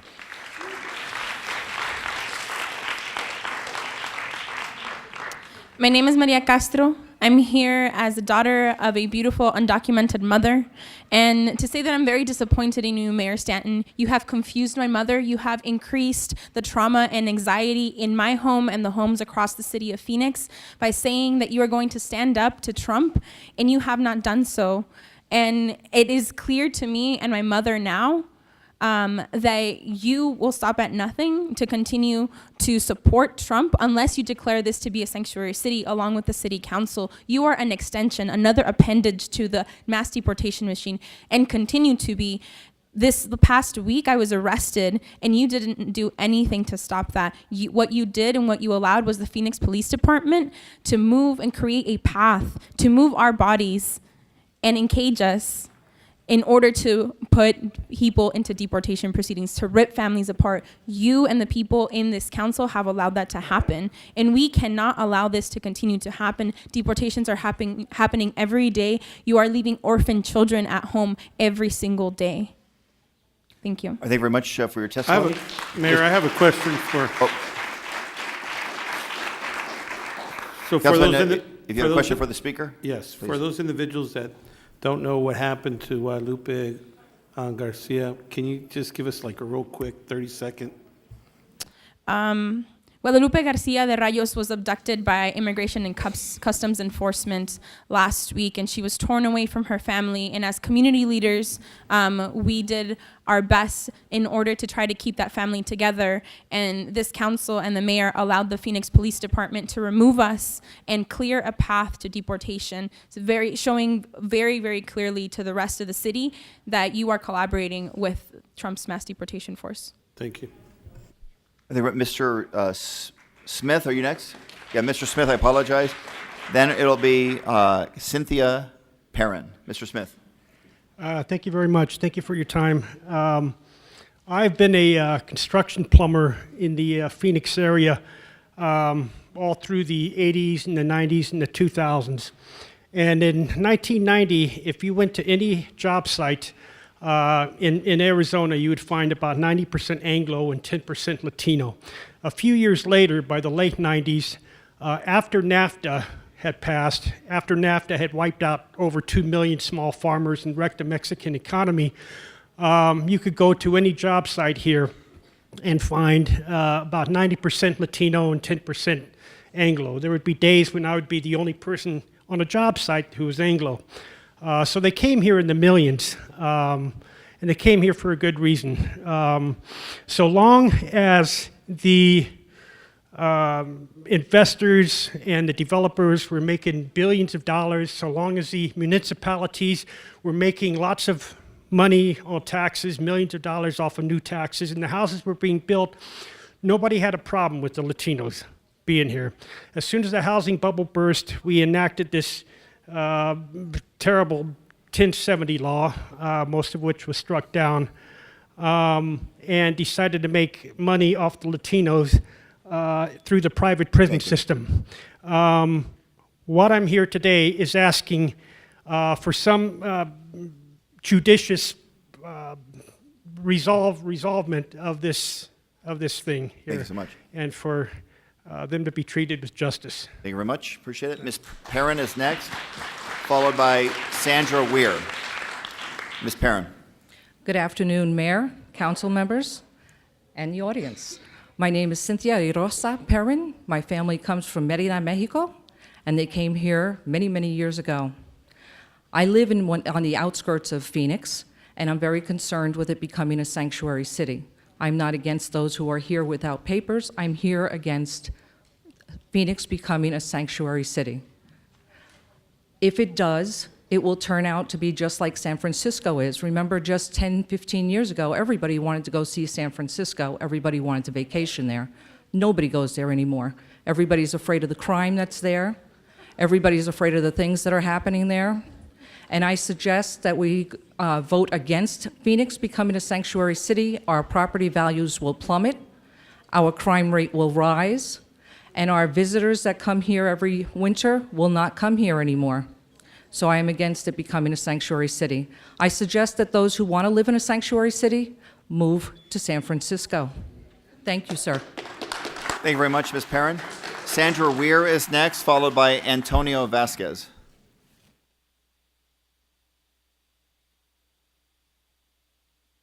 Sandra Weir, is she here? Maybe she could be downstairs. She was here earlier. I'll hold it off and call her name later on. How about Antonio Vasquez? Is he here? Is there translation available? Yes. Muchas gracias. Dios les bendiga. Un placer estar aquí. Mi nombre es Antonio Velázquez. Soy presidente de la organización Maya Chapín de Guatemala en Arizona. Hello, my name is Antonio Velázquez. Thank you for having me here. I am from an organization. ¿Cómo se llama su organización? Organización Maya Chapín de Guatemala en Arizona. Maya Chapín de Guatemala of Arizona. Thank you. Pues estoy aquí nomás para decir que si nuestra ciudad es agradecido con el aporte de los inmigrantes, I am thankful here with what the immigrants are doing. lo quiero decir como dice en la Biblia, I wanna dar gracias de lo que gracias recibido. I want to say, like the Bible says, to be thankful of what I have received. Nuestra ciudad de Phoenix ha crecido gracias al aporte de la mano de obra de los inmigrantes. Our city of Phoenix has growth thanks to the apportation to the work of the immigrants. Si alguien me pregunta a mí cómo, en dónde, el aeropuerto fue construido por mano de obra inmigrante de Centroamérica, de México y de otros países. The airport was built with the hard work of people from Central America and Mexico and other countries. Las obras que se están haciendo dentro de la ciudad de Phoenix, en el centro de Phoenix, son hechas por manos de obra en parte inmigrantes. The labor that is being built, that is being done here in downtown Phoenix, is done by people that are immigrants. La mayor parte de las casas donde vivimos es hecha por manos de inmigrantes. The majority of the houses where we live are done by people that are immigrants. Si nos comemos un taco, si nos comemos una hamburguesa, si nos comemos un tamal, Acordémonos que son parte de la mano de obra de los inmigrantes que trabajan forzadamente en el campo donde nadie de nosotros quiere ir a trabajar. When we are eating a taco, a hamburger, a tamal, we have to remember that this comes from the hard work of the immigrants that are working in the fields, in jobs that nobody wants to do. Entonces no nos hacemos de la vista gorda de que los inmigrantes son importantes en nuestra ciudad y si no cayó el seguro social es por todo el dinero que meten los inmigrantes que no lo pueden reclamar. ¿Es así o no es así? Gracias, que Dios los bendiga. So I want to say that all this money that we're bringing to the table is money that the immigrants are doing. Thank you so much. Thank you so very much for that testimony. Mayor, I think what he said is that they pay into the Social Security system that supports all those individuals that are retired now, and if the immigrants go, that system would collapse. Mayor? All right, Franklin Marino is next. Franklin? Mayor? Mr. Marino? Council seat, you had I a just want to address question? that one gentleman, if I could. Señor, estamos hablando para estos hombres y estas personas que están arrestados de este la Phoenix Police, la policía. Solamente, no estamos hablando de todos los hombres y las mujeres que están en este país de inmigrantes. No estamos hablando para toda. Estamos hablando solamente para estos que se hacen criminales. Solamente. So what Sal's saying is Telling that you. basically, I translate for Mr. DeCiccio, is that we're talking about the individuals that are criminals that are coming into this country and committing crimes and we're not addressing the hardworking individuals that give back to this community. All right, Franklin Marino is next. Franklin Marino, followed by Mr. Arredondo. Is Franklin Marino here? Is he earlier? All right, I'll put this card aside, and if he comes later, we'll have an opportunity to speak. Mr. Arredondo? I'll hold off on that one as well. How about Maria Bugarin? Followed by Tim Bayardi.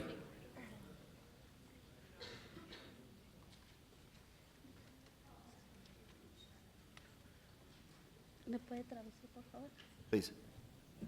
Buenas tardes, mi nombre es María Bugarín y pues yo nada más pedí mi palabra porque quiero que el señor Stanton cumpla su palabra de que dijo que iba a retroceder, a ayudarnos. Maybe let me translate and then we'll go back. Hello, my name is Maria Bugarin, and I would like to ask Mr. Stanton that if you can help and support us with what you said you were going to do. Y nos iba a apoyar y iba a eliminar la SB 1070 y no lo está cumpliendo. Está todo a nuestra contra. Ahora respecto a la persona que se paró diciendo que los inmigrantes no apoyan en nada, yo creo que apoyan en mucho, porque los inmigrantes no pueden hacer lo que las familias americanas están dispuestas a hacer. Los inmigrantes trabajan en el campo, trabajan limpiándoles sus excusados de sus casas, trabajan limpiando toda la porquería que dejan en hoteles, restaurantes. ¿Quiénes son los que levantan todo eso? Son los inmigrantes. Hay inmigrantes que no tienen documentos legales, le dije, y no se les regresa ningún penny de sus taxis porque no tienen un documento legal. Entonces, ¿cuál daño le están haciendo los indocumentados? How much are we doing the persons that are illegals? We are here to help and to do work that nobody is doing or nobody wants to do. And we go and work in the hotels and we clean the toilets, we clean the restaurants and clean everything that nobody wants to do. And also we would like Mayor Stanton to help us with, you were going to help us with the SB 1070. And please, we're asking you to help us with that. Y por último, volverle a decir a usted, señor Stanton, que cumpla y nos apoye, porque usted está retrocediendo de todo lo que dijo. Gracias. And please comply and do everything that you said you were going to do. Please support us. Thank you. Thank you very much. Next speaker will be Tim Biardi. Is Tim here? All right, I'll put that card to the side at this. How about Mike Stefanik?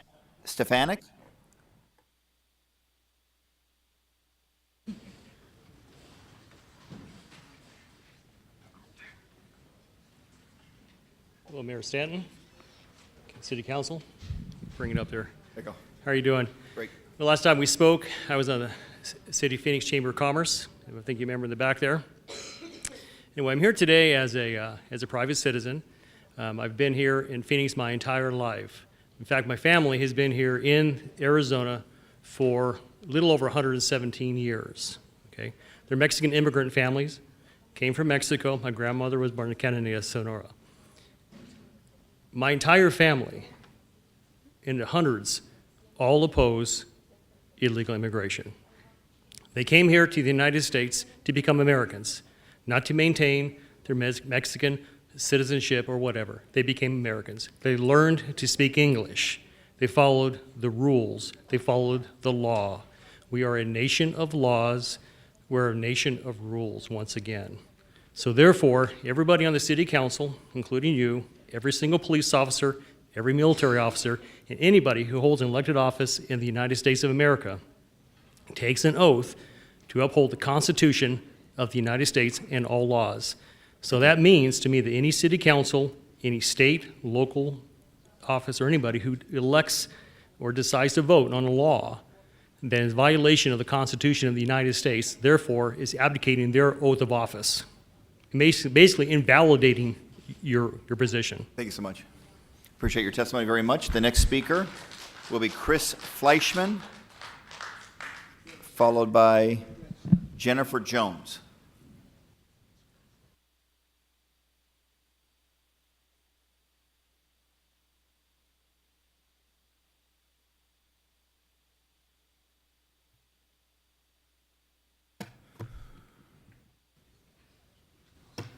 Thank you, Mayor Stanton and City Council.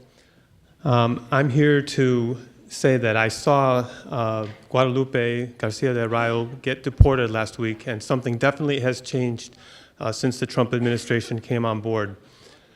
This woman has come to ICE every year, and as she was required to do, she's not a violent criminal. She just used a bad social security number in order to work and provide for her family, like any one of us would do. And I don't like the idea of our police force paving the way for her deportation when we could have federal agents do Trump's dirty work. And that's really what we need, is to have our city, Phoenix police officers working to do what is criminal and violent law enforcement, and let Trump figure out a way to pay for his mass deportation. Thank you. Thank you very much, Mr. Fleischman. For Jennifer Jones, followed by Claudia McIntosh. Yes, thank you for letting me speak, Mayor and council members. I did want to say that I was very heartened, Mayor Stanton, when you came out against Trump's threats to sanctuary cities, and I do appreciate that. At the same time, I was very disturbed last week to see that the Phoenix Police Department was deployed to help enforce the immigration laws that were taking a non-criminal, non-violent person and tearing her from her family. As a taxpayer in the city of Phoenix, I want my tax money to go towards keeping our city safe from criminals, not from people that are just trying to live and work, raise a family. They're good people, they're integral to our community, and I don't want us to see us participating in this. Thank you. Thank you so very much. Claudia McIntosh, followed by Anna Gaines. Ms. McIntosh?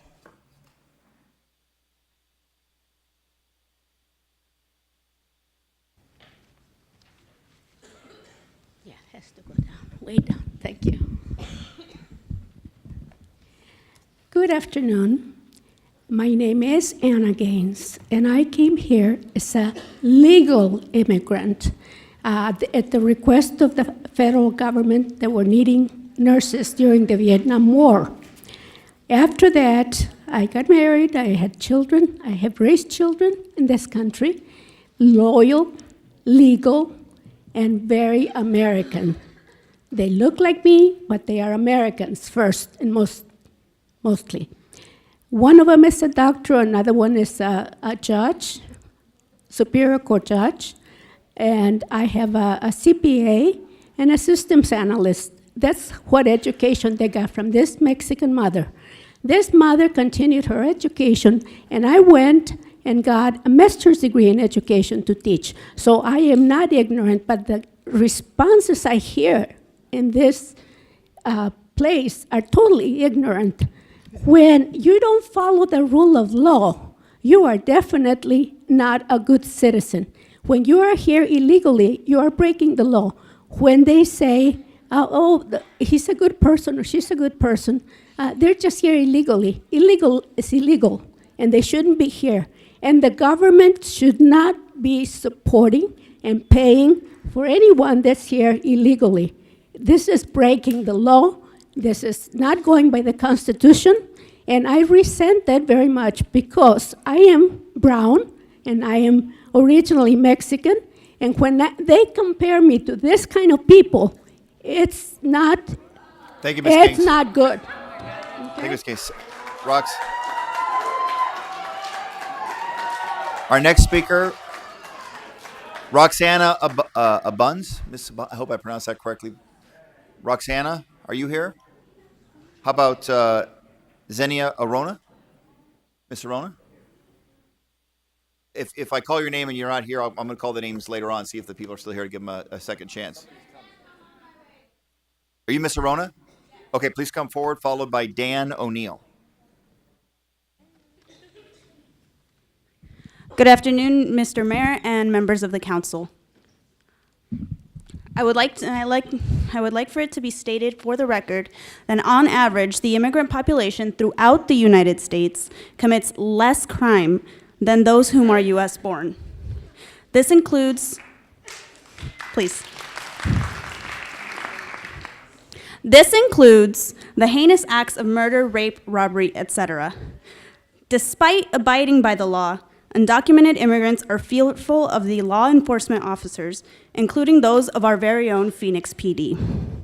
This fear of deportation keeps human beings from reaching out after being victimized, meaning if an undocumented family's home is broken into and their property stolen, there is a difficult choice to be made, to either risk their livelihood or to report the crime committed against them. I invite the council to imagine a life where you couldn't reach out to the police for help in a time where you are most vulnerable. Often, an undocumented family chooses to hush, allowing those who burgle them to walk and steal another day. The Latino community, about 1/3 of the city's population, has a mistrust of Phoenix PD due to the racial discrimination committed by Arpaio's Maricopa County Sheriff's Office. Though you do not wear the same uniform, the fear of the officer remains. I implore you to adopt the language of the petition and to end the cooperation of Phoenix PD with ICE for routine non-criminal matters, and so on. Thank you. Meaning that for traffic stops, reporting of victimization, it would not, and, sorry, got ahead of myself. All right, just one more sentence or so because we have Okay. enough time for everyone. In short, I asked you to adopt the language of the petition. Thank you so very much, Mr. Arona. Appreciate it. Dan O'Neill is next. Yes, followed thank you. by Daniel Rodarto, please. Thank you, Mayor. Thank you, Council. My name's Dan O'Neill. I'm with Progressive Democrats of America. I represent over 5,000 members here in Arizona and over 200,000 countrywide. I'm here to basically say one important thing and that is the question to all of you: what side are you on? We need to take a stand to defy SB 1070. I'd like to see the mayor actually do the same as the mayor in Boston and go on TV and vow to protect undocumented right here in the city council chambers. I'm old enough. I'm old enough to know about Jim Crow laws in the 60s. They were real laws, but they were unjust laws. There are two types of laws that we have to understand: just and unjust laws. Morally wrong laws need to be defied. They were defied in the civil rights movement, and they need to be defied today. Thank you very much, Mr. O'Neill. Daniel Rodarta is next, followed by Ken Canegos. Mr. Thank you. Please, you're next, and then Ken Canegos. My name is Dan Rodarty. Rodarty, sorry. Mr. Mayor and City Council members, I am a fourth generation American Mexican. Okay? What I've heard tonight was we demand, we expect, we insist, we're afraid, and you know what? Realistically, they have no reason to demand anything. The reason that they're afraid is because of the fact that they're here illegally. Now, it doesn't matter whether you're from Mexico, Canada, Japan, or any other country. Illegal exactly means that. So what I'm going to say is, to the men and women of the Phoenix Police Department, I applaud you for doing your job. You do it without a lot of pay. You do it without a lot of backup. I know for a fact that the city of Phoenix has 1.8 police officers per 1,000 people. That means the police officers that are here, you could really narrow it down to maybe half a person and you'd have it covered. So ladies and gentlemen, I say to you, stop with the ridiculous insistency of becoming a sanctuary city and protect the men and women that actually protect our city and our states. I'm telling you right now, I would much rather see money, instead of going to this sanctuary city thing going on, I would rather see more police officers on the street than more illegal immigrants. Ladies and gentlemen, thank you for your time. All right, thank you for Mr. Rodarty. Ken Canegos. Ken Canegos, followed by Jim Williams. I'll be brief. Thank you for hearing me. I want to point out that Councilman DeCiccio said that we're not after, that the immigration enforcement is not after honest, hardworking people. We saw that. We saw that a few days ago in the case of Guadalupe Garcia de Rayos. It was obvious that that's who she was. Her only crime was putting numbers down so that she could work. You know, this country, our symbol is the Statue of Liberty. It reaches out to the world and says, beckons people to come here. And we've done that across this border for years. Business interests have beckoned people to come here to work. And then the other hand comes up and says, go back. And that's got to end. There's a reason for sanctuary. Sanctuary is needed because people are being threatened. All right, next was Mr. Jim Williams, followed by Sally Osario. Mr. Williams. My name is Jim Williams, and Lift it up close to your mouth. There you go. Right. I'd just like to say that I'd like to address the faith-based community here. I'm a Christian, and it's my belief in God that keeps me from being a first-class douchebag. My fear of God keeps me from doing things that I should not do. I live within God's laws as best I can because I don't want to face Him. So the fear of the uniform, the fear of whatever it is, if you don't break the law, if you have done nothing wrong, you haven't any fear. You shouldn't be afraid of anything. The other side of that is I live in was Valenzuela's district. I'm a minority down there. I've had my house egged, windows broken out with rocks. Please let him speak, Mr. Williams. Because of who I am. No, Mr. Williams, That's what we get. Mr. Williams, please speak at the microphone. Please let him address us. Mr. Williams, please. So, you know, there's a right way and a wrong way to do everything. God tells us there's a right way and a wrong way. There's a broad path and a narrow path. You follow the narrow path to get to where you're going. The broad path leads to destruction. These people that want everybody down here illegally are bringing them down a broad path for their own agenda, and their blood and their misery is on the hands of the people that bring them here illegally and make it possible for them to live here illegally. Thank you. All right, thank you, Mr. Williams. Mr. Williams. Councilor Valenzuela, please. Mr. Williams, my chief of staff will get with you, find out where you're sitting, get with you, and be sure you have the numbers of the council office. We promote safety in our neighborhood, so if you have any issues, please call the council office. And appreciate you it. heard what everybody said. It's because of who I am, and they wonder why I get egged and rocks thrown at my house. We'll be sure you have the phone number to the office. Thank you. Thank you, Mr. Williams. Next up is Sally Osario, followed by Reverend Susan Frederick Gray. Ms. Osario, good to see you. Hi. First of all, I just want to come here to plead with you because I think we're in a state of this is a humanitarian crisis. I'm speaking for my own family, who I'm afraid will be separated very shortly. I'm speaking for friends, lots of friends that I know. Actually, today a friend approached me and asked me if I would sign a power of attorney in case she was deported so that I could take care of her kids. I just want to point out the difference between crimes and, boy, this is, yeah, okay.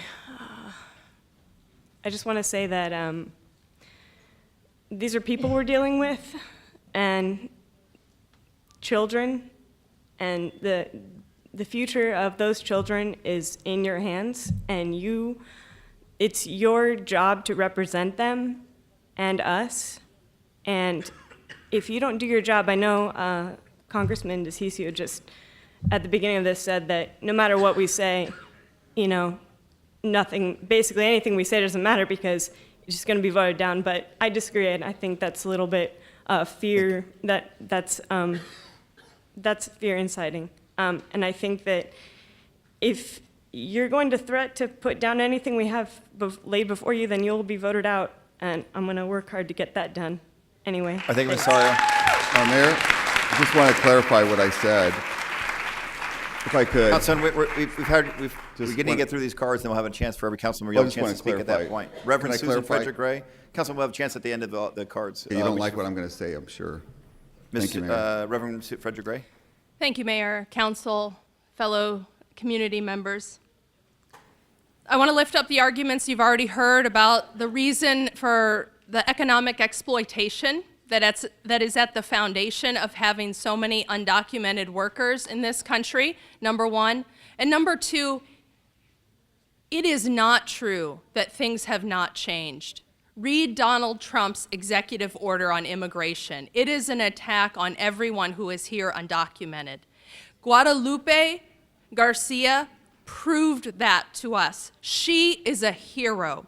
She showed up for 8 years at her ICE appointments, faithfully complying with what she was asked to do. She had received the ability to stay here because she is not a threat to our community. And ICE deported her, and the police department aided in that deportation.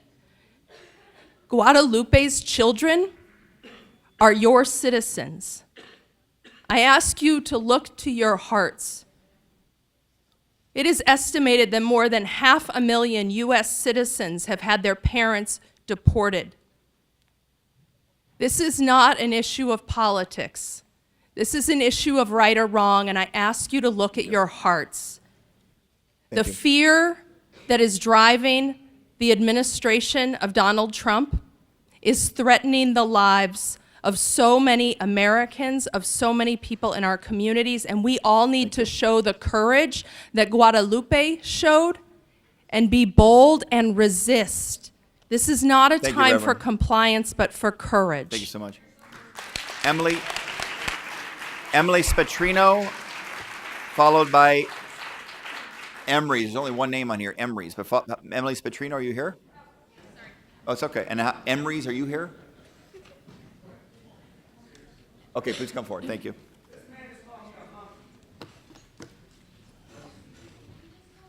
Okay, Miss Spatrino, please. We're gonna listen to the speakers.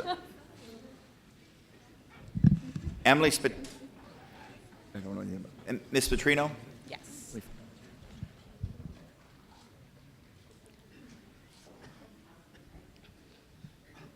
Ms. Spatrino, please. Can Thank I you for coming. speak? Thank you. First and foremost, I'd like you guys to all take a look at my children right here. You are setting the example for them. This is the future of Phoenix right here. And you guys should really be ashamed and embarrassed about what my kids are learning from you. I am a business owner here. I own a small restaurant. I'll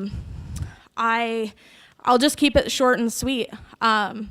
Mayor, we are looking to you to defy SB 1070. We are looking to Chief Williams to defy SB 1070 4.48. Zerker, I'm looking at you. I know you hold the power here. You can defy Trump. You can defy SB 1070. And I want all of you guys to understand that my children, the ones right here sitting right in front of you, are gonna be the future of this. We're not getting any older here. We are getting younger, okay? And I'd like to make a quick shout out to all those white supremacists sitting right behind me using disgusting language in front of my children. That's who you want to pander to? I don't think so. Thank you, Ms. Petrino. Emrys is next, followed by Lady Robledo. Emrys, please. Hello, good afternoon, Mayor and Council. My name is Emrys Staten. I'm from the Unitarian Universalist Congregation of Phoenix. I'm here with a bunch of my compañeros and compañeras. I was one of the 7 that was arrested by Phoenix police officers trying to prevent the abduction and kidnapping. Trying to prevent the abduction and kidnapping of Guadalupe a week ago last Wednesday. That abduction and kidnapping would not have gone through had it not been for a huge show of force from the Phoenix Police Department to clear the streets, to arrest us, and allow ICE to steal people from these communities, from our communities. So I'm here today to be in support of an ask that the City of Phoenix repeal Order 448 that allows and actually asks that the City of Phoenix Police engage in racial profiling as a way of being in compliance with SB 1070 and as a way of then funneling people into deportation proceedings as it was already made clear. So I want Phoenix to defy 448. I want Phoenix to defy SB 1070. I want you all to know that Martin Niemöller, the guy that said, hey, they came after the socialist, I wasn't a socialist, so I didn't speak up. They came after the next person, then it was just me. And he was the Lutheran pastor that was a well-decorated Navy officer in Germany that became a pacifist and the leading anti-Nazi voice from the Lutheran Church, asking for all of the faith community and then all of the political units within Germany to defy that power too. And that's the moral authority we want you to do. Lady Robledo is next. Lady Robledo, followed by Benjamin Messer. Hello, my name is Lady Robledo. I was raised here in Phoenix, Arizona. There's not a lot that I want to say that it hasn't already been said, but I just want to insist that it is your duty as council members to defy 1070, to defy 4.48, because this is an unjust law, and we need you to take leadership, and we need you to take a stand and defy Trump. Thank you very much. Benjamin Messer, followed by Angeles Maldonado. Mr. Messer, good to see you. Good to see you, Mr. Mayor. Several of you on the council have made it clear that mass deportations are business as usual right now, and that's obviously the easier decision to make. And I'm here hopeful because so many have spoken out against it, including you, Mr. Mayor, very recently, speaking that it was immoral. And so I'm hopeful that it might not be business as usual today. and that you might recognize that many of the arguments made today for mass deportation, suggestions that immigrants commit more violent crime and steal valuable jobs in a way that citizens do not, are not true arguments, that they're untrue and they're racist. And I'm hopeful that you would honor the immigrant community by adopting this petition and deciding to not cooperate with ICE. Thank you very much. Thank you. Ms. Maldonado, followed by April Gallardo. Hi, my name is Dr. Angeles Maldonado. And the reason that I'm here is I want to ensure that you guys understand the significance of the vote today. I want you guys to not underestimate the trauma and the pain that our community has suffered. We are sick and tired of it. And there's a lot of us here who are willing to do more. So I just want you to understand that whatever choice that you make, there will be consequences. There are people who are tired of the violence against our community. Ms. Maldonado, please speak. Go ahead. We are tired of the violence against our community. We are willing to get arrested. We are willing to do whatever it takes to ensure that our families are kept together. This is an issue of human rights. And we are tired of having our human rights being violated. Thanks so much. Michael, you should speak up. All of you here need to do something to defy the laws that this country is breaking. The entire nation is ashamed to be an American right now. But of course, this is typical of this country, right? Thank you very much, Ms. Gallardo. Mayor, I have a question for, I'll wait. Councilman, we have just a couple more cards. You have a question? Yeah. So Ms. Gallardo is next. Please. Good afternoon, Mayor and members of the council. Today I'm here to remind you about the canvas we launched at a ranch market for Daniel Valenzuela. Also, the canvas we hosted on our patio for Laura Pastor, and the rally we showed up when Mayor Stanton, when you won. And also when we went to like a barbecue that Councilwoman Kate Gallego hosted at her home. And I also want to remind that in many of the canvases we host, my mom volunteered to cook. My mother is an undocumented woman who volunteered to cook for these canvases because she believed in you. Because we believed that finally we were going to get someone that was going to stand up for us and our families. And I'm here to ask you, Mayor, and I'm here to ask you, Daniel, Councilman Daniel Valenzuela and Councilwoman Laura Pastor and Michael and also Kate, this is when we need you. We need you right now to stand up for us. Just how we stand up for you all at the doors when people told us that they didn't believe in you guys, and we push and we convince those people to vote for you. And I'm here to ask you, this is your time to take leadership and stand for our families. And I'm asking you to end the collaboration with the Phoenix Police Department and to defy SB 1070. Thank you. Thank you very much. All right, I'm gonna. We had some cards earlier that I called, and the people were not present at the time. Let's see if they're here now. Tim Biardi, are you here? Mr. Biardi? Franklin Marino? Mr. Marino? Sandra Weir? Mr. Arredondo? Claudia McIntosh? Roxana Aboons? All right, indicating that they have a position but not wishing to speak in favor of the citizen petition is Ms. Hardesty, Laura Skodel, Petra Falcone, good to see you, Reverend Raymond Ritari, Heather Mahar,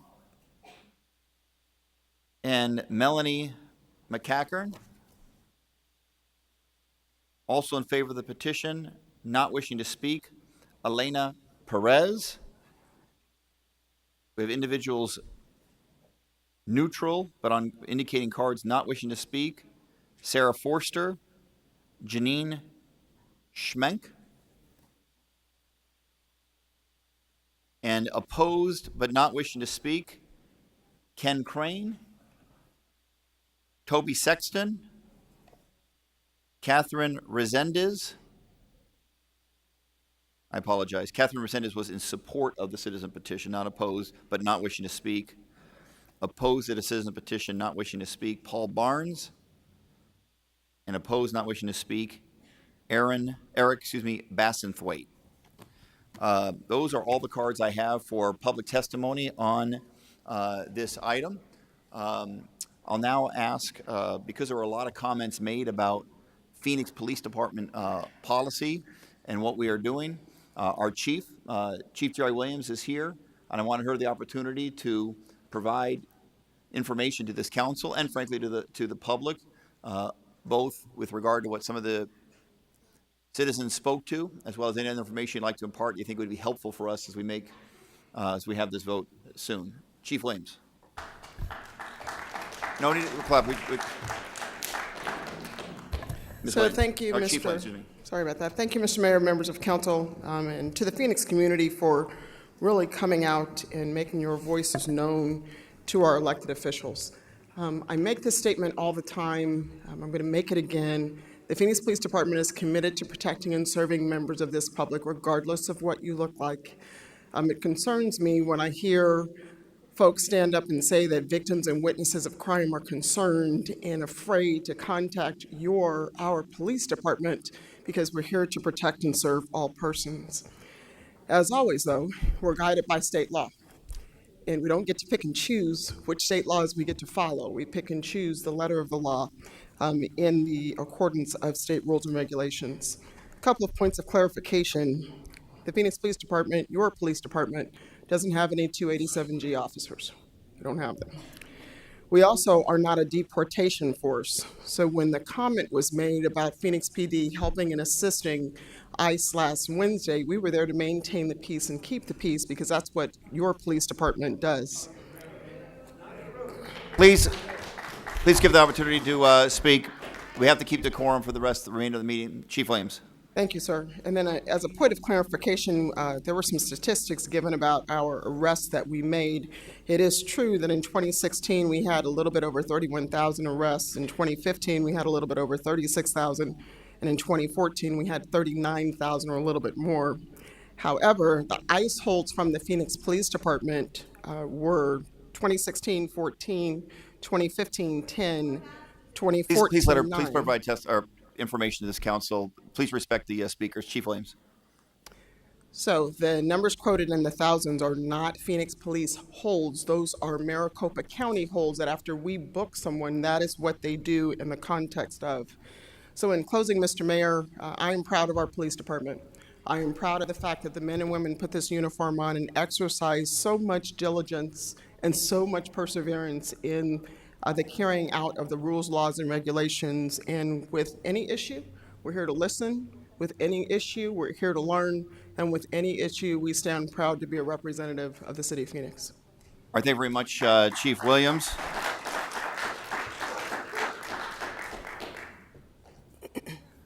I have a question specific to what she said about the statistics. All right, we'll have a chance to ask questions in just a moment. No, sir, we're gonna move on with the meeting. Thank you, Chief, and thank everyone who took the time to be here today and provide this very important testimony here to this City Council. I have immense respect for everybody who stood up today and spoke.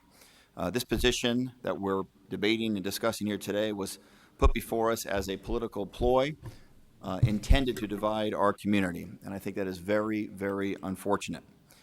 The real heart of the issue of this conversation happening in our community, though, is not about whether Phoenix becomes a so-called sanctuary city. It's about how we collectively respond to President Trump's executive order that removes the focus of the federal government's deportation efforts from violent criminals to DREAM Act students and others who are working hard to make a contribution to our country. And that is difficult, and that is heartbreaking. It involves members of our community, families, whose lives have been impacted for years and could be impacted going forward because Congress has not had the political will or courage to pass comprehensive immigration reform. So as mayor, I want to thank you for your courage and your passion. The treatment of immigrants in this country relative to their and your value and contribution to our economy and culture is one of the most important civil rights issues of our time, and I encourage everyone to keep speaking out. At the same time, I firmly believe that Phoenix has the most exceptional police department in the United States, led by Chief Williams. Our department is deeply and sincerely committed to community policing and to earning the trust of the people that our officers serve and protect, even when we've asked them to do so much more with less. As mayor, I don't trust the federal government to run our local police department. That's why as long as I'm mayor of the city of Phoenix, we will not participate in a 287G program or any other agreements with the federal government that would conscript and deputize our officers to act as immigration agents in a mass deportation effort. Diverting our police department from its mission would shatter the trust between our officers and our community. Nobody wants to live in a city where victims of crime or witnesses are afraid to interact with our officers. We would all be less safe in a city like that. Phoenix will not become a city like that. So we're about to take a vote as to whether to accept or deny a citizen petition asking for Phoenix to become a so-called sanctuary city. The reality is that this issue is settled as a matter of law. It was settled for Phoenix and any other Arizona city by that law known as SB 1070. Much of this law was deemed discriminatory and unconstitutional and has been thrown out of court. The portions that govern and maintain a certain level of interaction and cooperation with federal immigration authorities, primarily through our jail system, were upheld unanimously by the United States Supreme Court. And I want to point out that even self-identified sanctuary cities are facing these same issues right now. Just yesterday, ICE detained a Seattle, Washington resident who went through the legal process to obtain a DACA permit. Unfortunately, this is happening in places that have declared themselves sanctuary cities, including Seattle, Chicago, New York, Los Angeles, and more. That is the situation under which we face ourselves right now. Chief Williams, I want to thank you for your leadership, leading our department through incredibly difficult times. And for all those reasons, I make a motion to deny the citizen petition. Is there a second? There is a second. Councilman Valenzuela? Yeah, Mayor, I would like to make offer an amendment. Many of us have been asked about SB 1070 and what the city is required to do under SB 1070 and whether the city can legally challenge it. We heard a lot of it tonight. I think many of us throughout the entire city continue to be asked, and I'd like to amend the motion to include direction that the city attorney explore and evaluate legal options, if any, on potential challenges to SB 1070 and brief the council on the findings. All right. And that would be through the executive session process?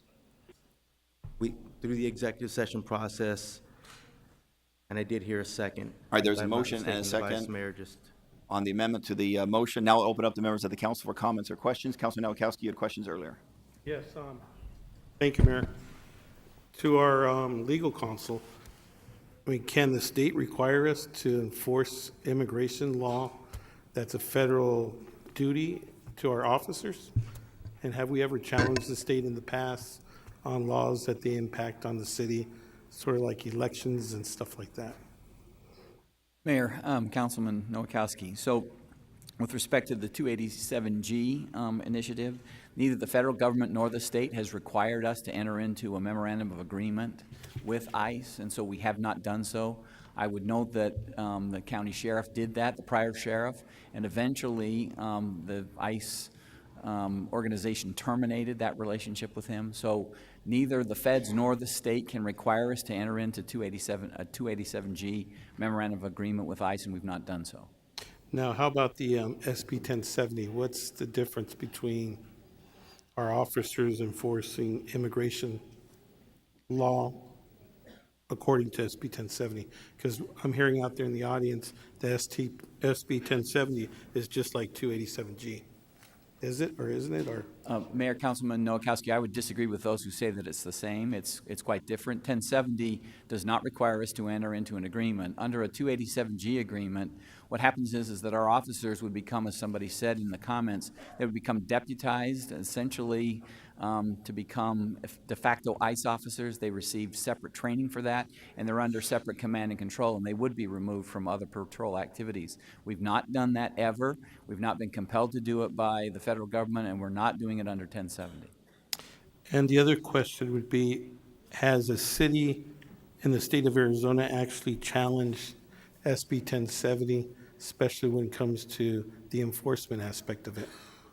Mayor, Councilman Nowakowski, that's a great question. We were not a party to the previous challenges to 1070. So those previous challenges were by other groups, and they challenged every aspect of the law. The aspect of the law that our Ops Order 448 seeks to comply with was scrutinized by several levels of federal courts, federal district court, Court of Appeals, and the United States Supreme Court. And it's also, I think, been challenged in state court as well. And the long story short is that that provision's been upheld. But we were not a party to that, so in that sense, we didn't have an opportunity to make whatever arguments we might have. So we never, the challenge of a city charter versus state enforcement, federal enforcement was never really challenged either at the state level, at the Ninth Circuit Court, or even at the Supreme Court, right? We haven't looked at those issues, and you're correct, and Councilman Nowakowski, those issues were not framed in the previous litigation. The constitutional issues were teed up, and those, as the mayor pointed out, were decided. So if this body wanted to ask you all to challenge SB 1070 when it comes to the enforcement part of it, this body has the power to ask you to do that, right? Mayor, Councilman Nowakowski would certainly evaluate it, and we would want to discuss that matter in an executive session with the council and talk about options and talk about strengths and weaknesses, that sort of thing. Mayor, I just have some statements. I've listened to individuals that came here, and I understand where you're coming from. My mother is from Mexico, and she came to this country, and she worked in the fields and worked in cleaning offices and hotels, and then she went through a process that at that time there was a legal process to become a U.S. citizen. Right now, many individuals that we've heard from, there's not a process for those individuals. These individuals have come to this great country of ours legally, but for some reason, somehow, a lot of their permits, their work visas, their student visas have expired, and they had children here, families here, and they continue to live here. So what I'm hearing is that these undocumented workers toil at low-paying jobs, and their jobs in the agricultural industry, and the hospitality industry, and in the nursing facilities and they even take care of our kids and our households. But instead of calling these workers what they really are, is vital keys members of our sector, our private sector, our economics of the United States here. But elected officials and individuals are calling them illegal, aliens, lawbreakers. These individuals, they work in the fields and the hospitality industry that put food on our table. And our kids pray and thank God for all those people that work so hard to put food on our tables and the people that prepare the food. But we call them illegals. You know, we even, as a parent, some people even trust the most precious possession that we have, our children, to these individuals. And we call them aliens, right? Into these hands, we even trust our parents and grandparents that are so fragile and they can't take care of themselves, right? And then we turn around and call them lawbreakers. It's wrong. It's wrong what's happening in this country of ours with hardworking individuals that put food on our tables, that take jobs that many of us don't want. working in the fields out there in Yuma, picking lettuce at 120-degree temperature with no portable johns out there, nowhere to go to the restroom, dying of heat exhaustion. Individuals putting roofs on our buildings here. Individuals like Guadalupe that makes up a Social Security and never broke a law, paid into the system, and never received nothing back in return, except for maybe a free ride back to Mexico. That her children are here as American citizens. The other 5 years ago, when SB 1070 passed in 2010, there was a 9-year-old individual that came that was telling us his story of how right in front of him, in front of a school, that the sheriff deputies picked up his mother. And he was left here with his father that had a work visa and that he was born here in the United States, so he's a U.S. citizen.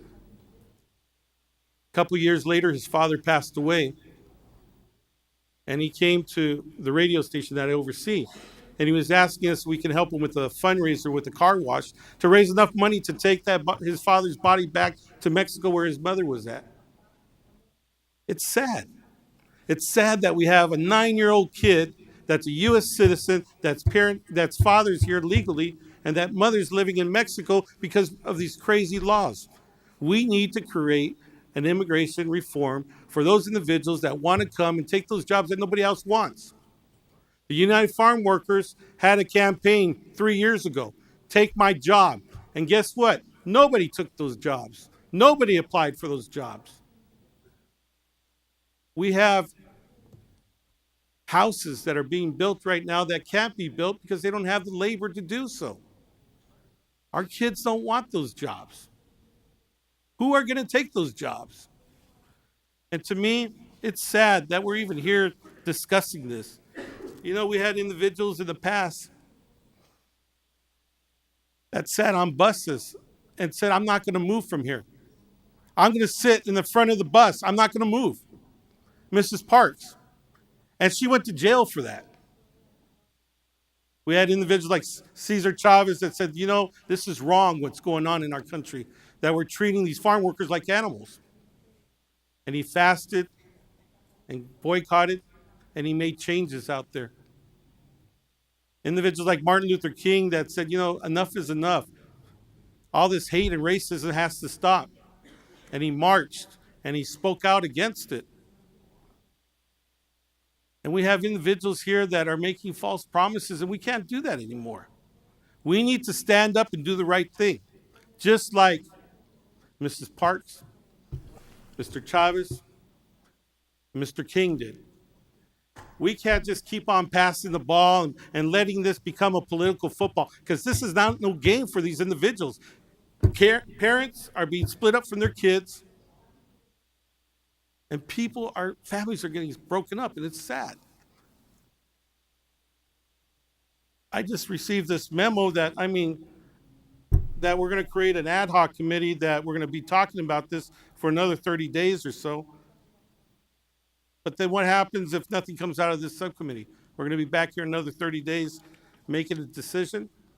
I think we need to fight this ugly, nasty bill, that SB 1070 that became law, and we need to find and challenge it as a city. 40% of our population.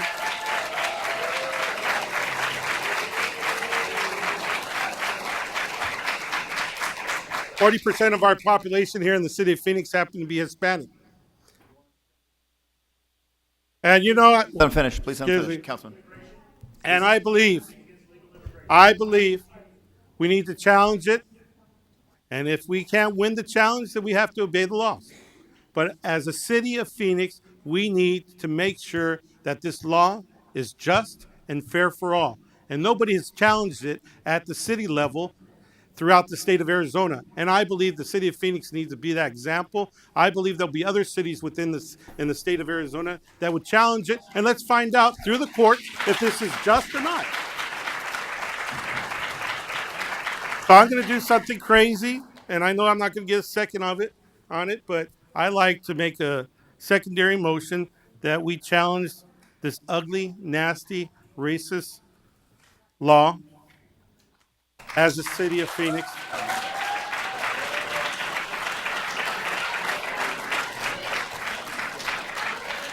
And I don't know if anybody would second that motion. All right, thank you very much, Councilman. We already had a motion and a. I asked for a secondary motion. Well, no, but the amendment to the motion has already been done. But I think the issues that you've addressed in terms of getting legal counsel on challenge to 10-7, I think that's what's intended to happen at an upcoming E-session is exactly that.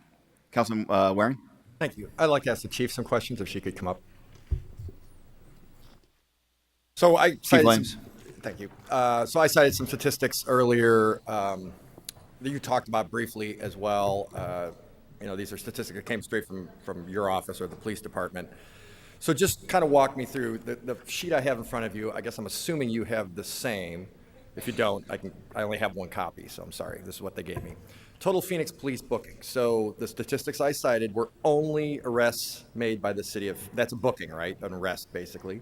So that is the city of Phoenix only. It's not Maricopa County. It's not the sheriff's department. It's just our police officers, correct? So the total bookings that you mentioned were Yeah. just Phoenix Police Just Department Phoenix. bookings. I already have it. Thank you, Brian. And then immediately upon the arrests, I think you mentioned this in your remarks. In 2016, there were 14 holds, 10 holds in 2015, and 9 holds.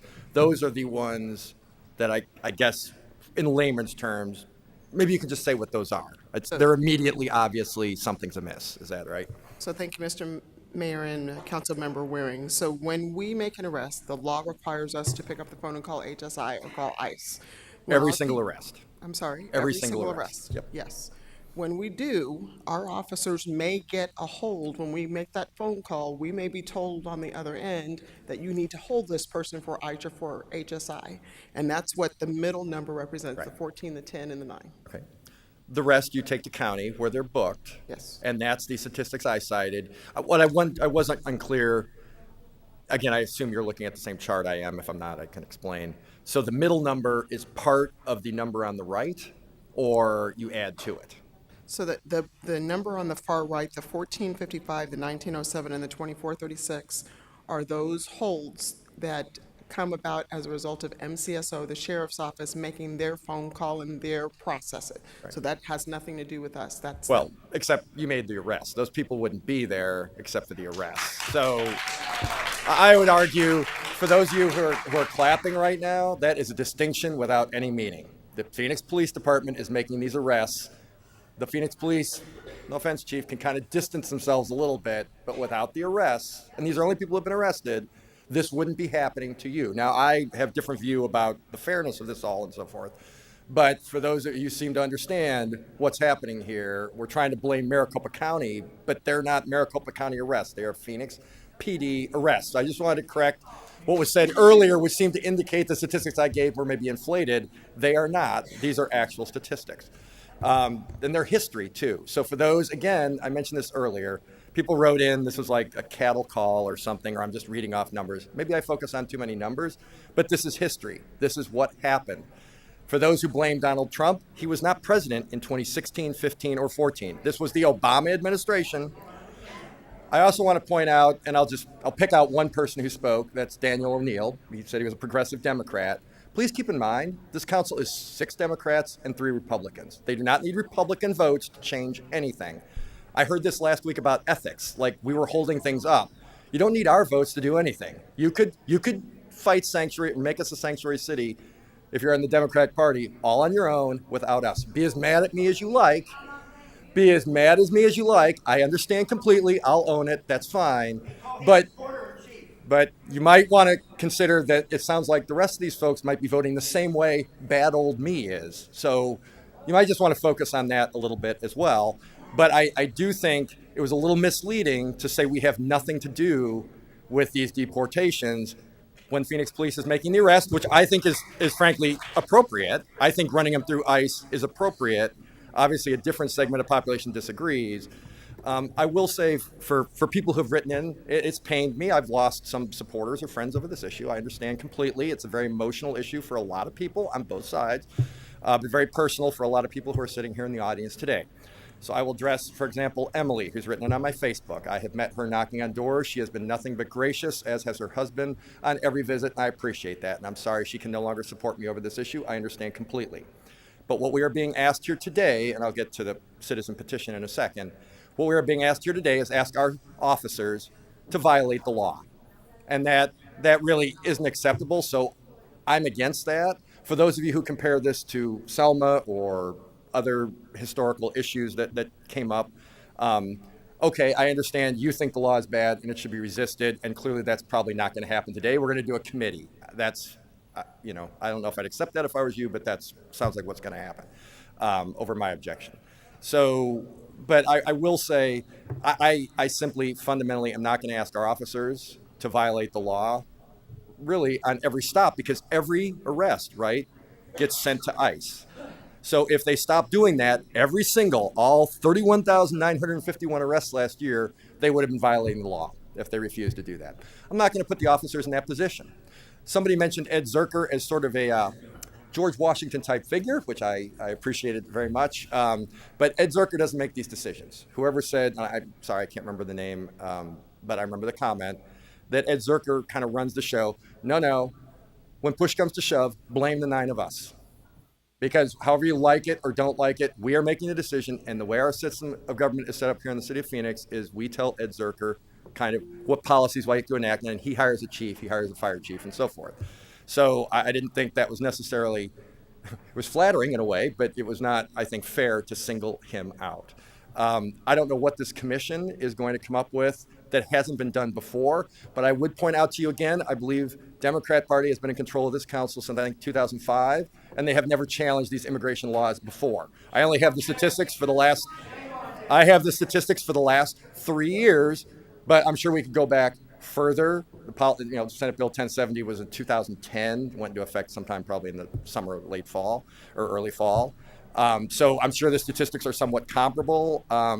It was, just so people know, it was 6% of the arrests in 2014, 5% in 2015, and about 4.5% in 2016. So it is going down. The total arrests are also going down.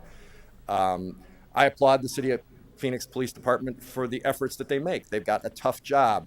I also, just like maybe Ed Zerker shouldn't take the blame for this in any way, shape, or form, the police department shouldn't take the blame for this in any way, shape, or form. The chief of police is absolutely correct. They are following the letter of the law. I followed up on a lot of the questions that came up with the citizen petition 2 weeks ago. And just to speak about that, it sounds like now there's a movement. I applaud Councilman Nowakowski's passion and it sounds like he didn't get a second or something on his issue, but at least he's taking a stand, and I appreciate that. But still, I had a motion on there. There was an amendment. There was never a secondary motion. So I would say at least, he's fighting his battle. I may disagree, but he's fighting his battle. But the police department is obligated to enforce the letter of the law, and that is what is happening here. So it is not their fault for those who had complained about the incident last week. They are there to keep the peace, and I think that's totally appropriate, and they're performing their jobs. If we changed our policy, then they would change, I suppose, what they're doing. So it is not really fair to put the onus on them for people who made negative comments on our police department. I'm proud of it. Let Councilman Waring finish, please. Councilman Waring, please. Thank you. I appreciate that, We got to keep Mayor. the quorum. Please let Councilman Waring finish. Councilman Waring. So again, I would say for those who are saying you don't like the status quo, we are having people deported. That's happening right now. I'm not saying that dispassionately. I understand that there are families involved and so forth. The police department is participating in that, but that is not something you should blame on them. The 9 of us sort of make the decisions. You could blame the state legislature and the federal government if that's what you want. That also includes blaming then, I guess, the Barack Obama administration, the Justice Department. So I didn't totally understand why we're only focused on the current administration. That's not the numbers I was citing here. And that was the Let point. Councilman Waring finish, please. That was the point I was trying to make when I brought up these statistics. I appreciate Caroline Jones, who I don't know if she's watching. I met her door knocking the other night. She asked me an excellent question. She asked me 2 excellent questions, actually.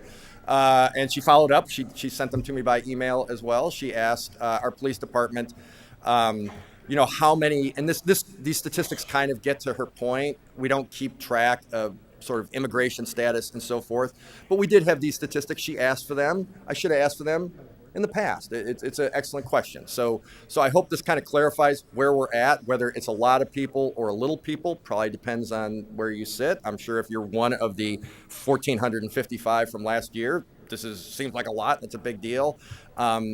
You know, it's a 1.6 million person city. It's about 4.5% of the arrests. I hope that there is some clarification now about a sanctuary city and our status. If you think Senate Bill 1070 created a sanctuary city, that's the law we're following to the letter. So I guess I would say we're not a sanctuary city. So I hope this puts that issue to rest for both the media and public alike. I understand the passion on both issues. I appreciate all the comments. And this is a painful situation. I believe the police department is acting appropriately, and I applaud their efforts, and that they will continue to do so. For the city manager, I guess I would ask this question. If the state or federal government raises the level of sanction or changes the law, we would follow that law. If the Trump administration and this Congress goes ahead and makes new laws, we will follow them as well, correct? I just want to make sure, because there's some disconnect with the presidential administration, I think, in terms of what's being set up here. Yes, certainly in the abstract of that question, we do follow the law, and that would flow through the council to us. But yes, we follow the law as it exists. I just would also clarify one other thing. I don't believe that the chief was talking about blaming anyone. It's really the role of the sheriff's office is at booking to contact ICE. And so I think the post ICE hold, or post booking hold it's the role and the function of the sheriff's office who runs the jail, as opposed to the Phoenix police officer who are making arrests for other crimes. Understand, but I would not say we have nothing to do with it.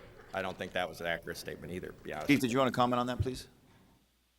So, thank you, Mr. Mayor. So, all the points are right. That is the sheriff's office role. That's what the sheriff's offices do across the state. And you're correct. We did make those arrests, but I just wanted to make sure that we clarified the statistics, and I think we both were successful in doing that. Thank you. Let's see, Councilman Williams.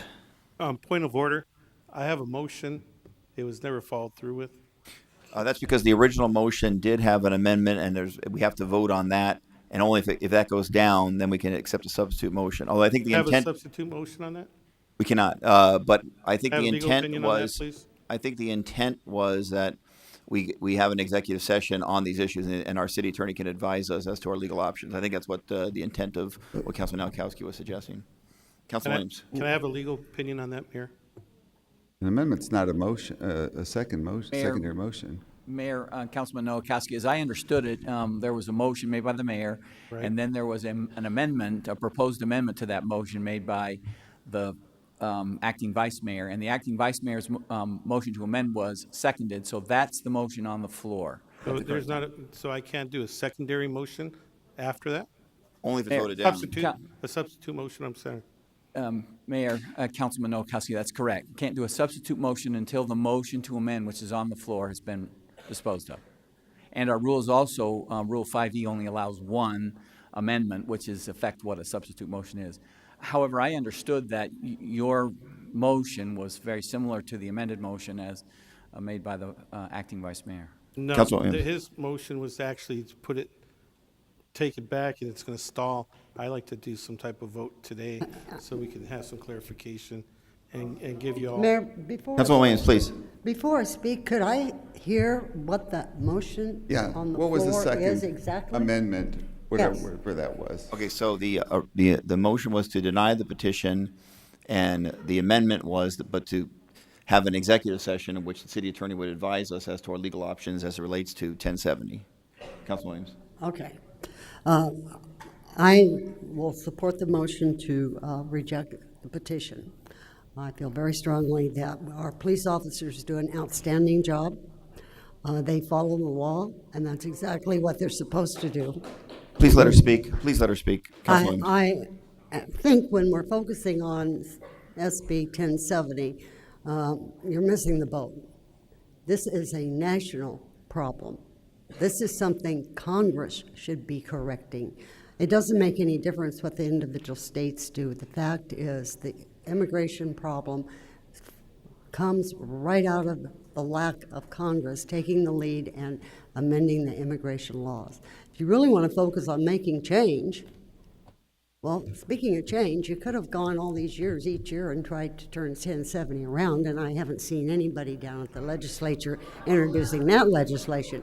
But secondly, I think you need to focus on national efforts and have this problem will never be resolved until Congress acts and makes a process that allows people to come into this country legally. And it's all due respect to President Trump, if they would spend the money on building a computer system that identifies links to criminal banks, you could identify them at the border and save all the money on the wall. So I will support that motion, but I do not think the city of Phoenix should take on 1070. That has been fought repeatedly. Please let her continue. Please let her, Councilman Williams, please. That has been fought repeatedly in the courts. It has been refined. It has gone through, I believe, several levels of court. And I don't think that's the winning proposition for the people and for what you really want. And I think you need to recognize that and do elsewhere. I thank you very much, Councilman Williams. Councilman DeCiccio, please. Yeah, I want to, and this is on both sides of this issue here, because I want to make sure that you understand what's occurring here.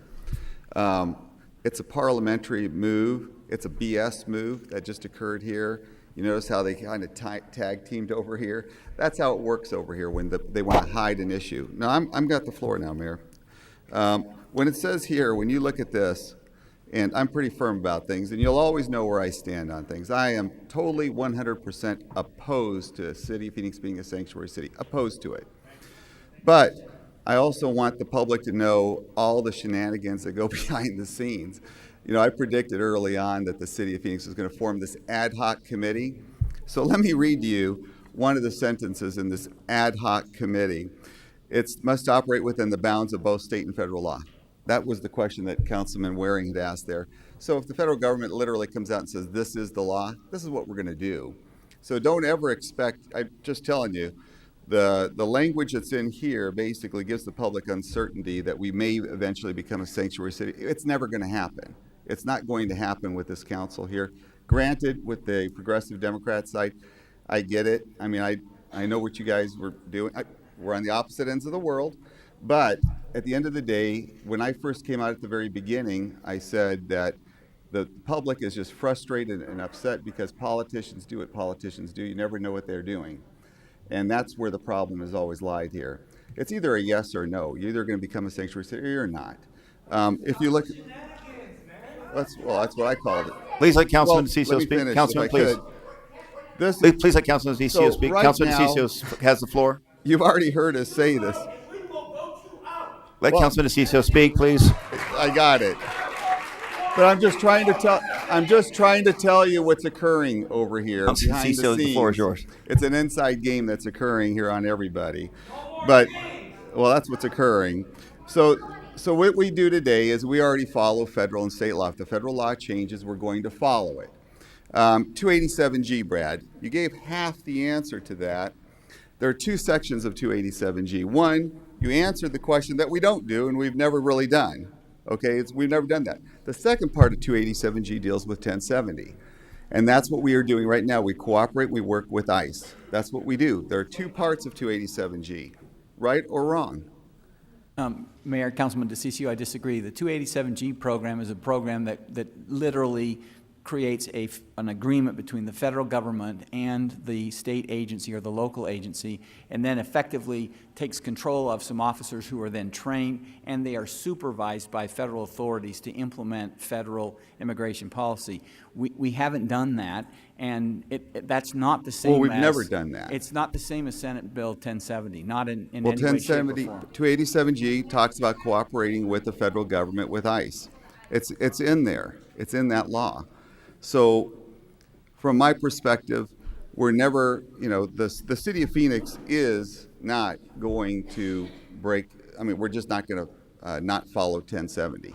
We're just not going to do that. Regardless of what the public says, remember, like Jim Waring had said here, this is your team that you're talking to. My side of it basically says we're against it. Well, I'm just covering. The other thing that I want you to understand what's occurring here in that motion, says that we take this to executive session. Do you know what executive session is? It's a closed-door meeting. You'll never know what occurs in there. You'll never know what the discussions are because we're prohibited from talking about it. Why not bring it out to the public? Why not show you what the votes are? I've seen this happen before in executive session where we've taken positions that are controversial because we don't want to put our names on it. Not we. I'm always good for a vote. Believe it or not, I'm fine with it. But I've seen people take these issues behind closed doors. They die. They fall apart. You'll hear things like, well, we just can't do it for these reasons. But you never get the real debate. The public gets left out of it. So these are the things that are going on here. They're political shenanigans. They've been going on from day one. They've just progressively gotten worse because nobody wants to take a position. I heard Councilman Nowakowski talk about Rosa Parks. She broke the law.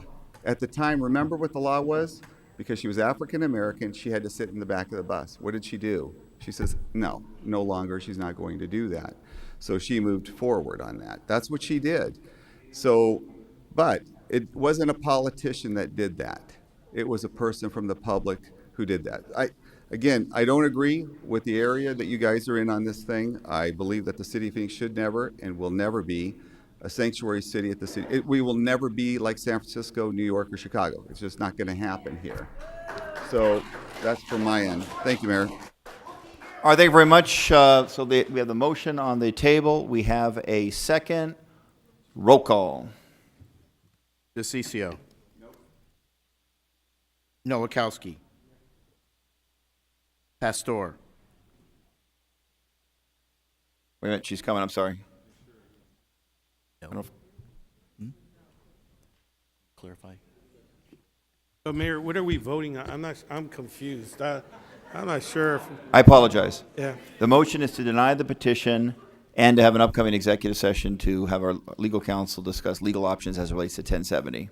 That is the motion. I apologize, and we should start over.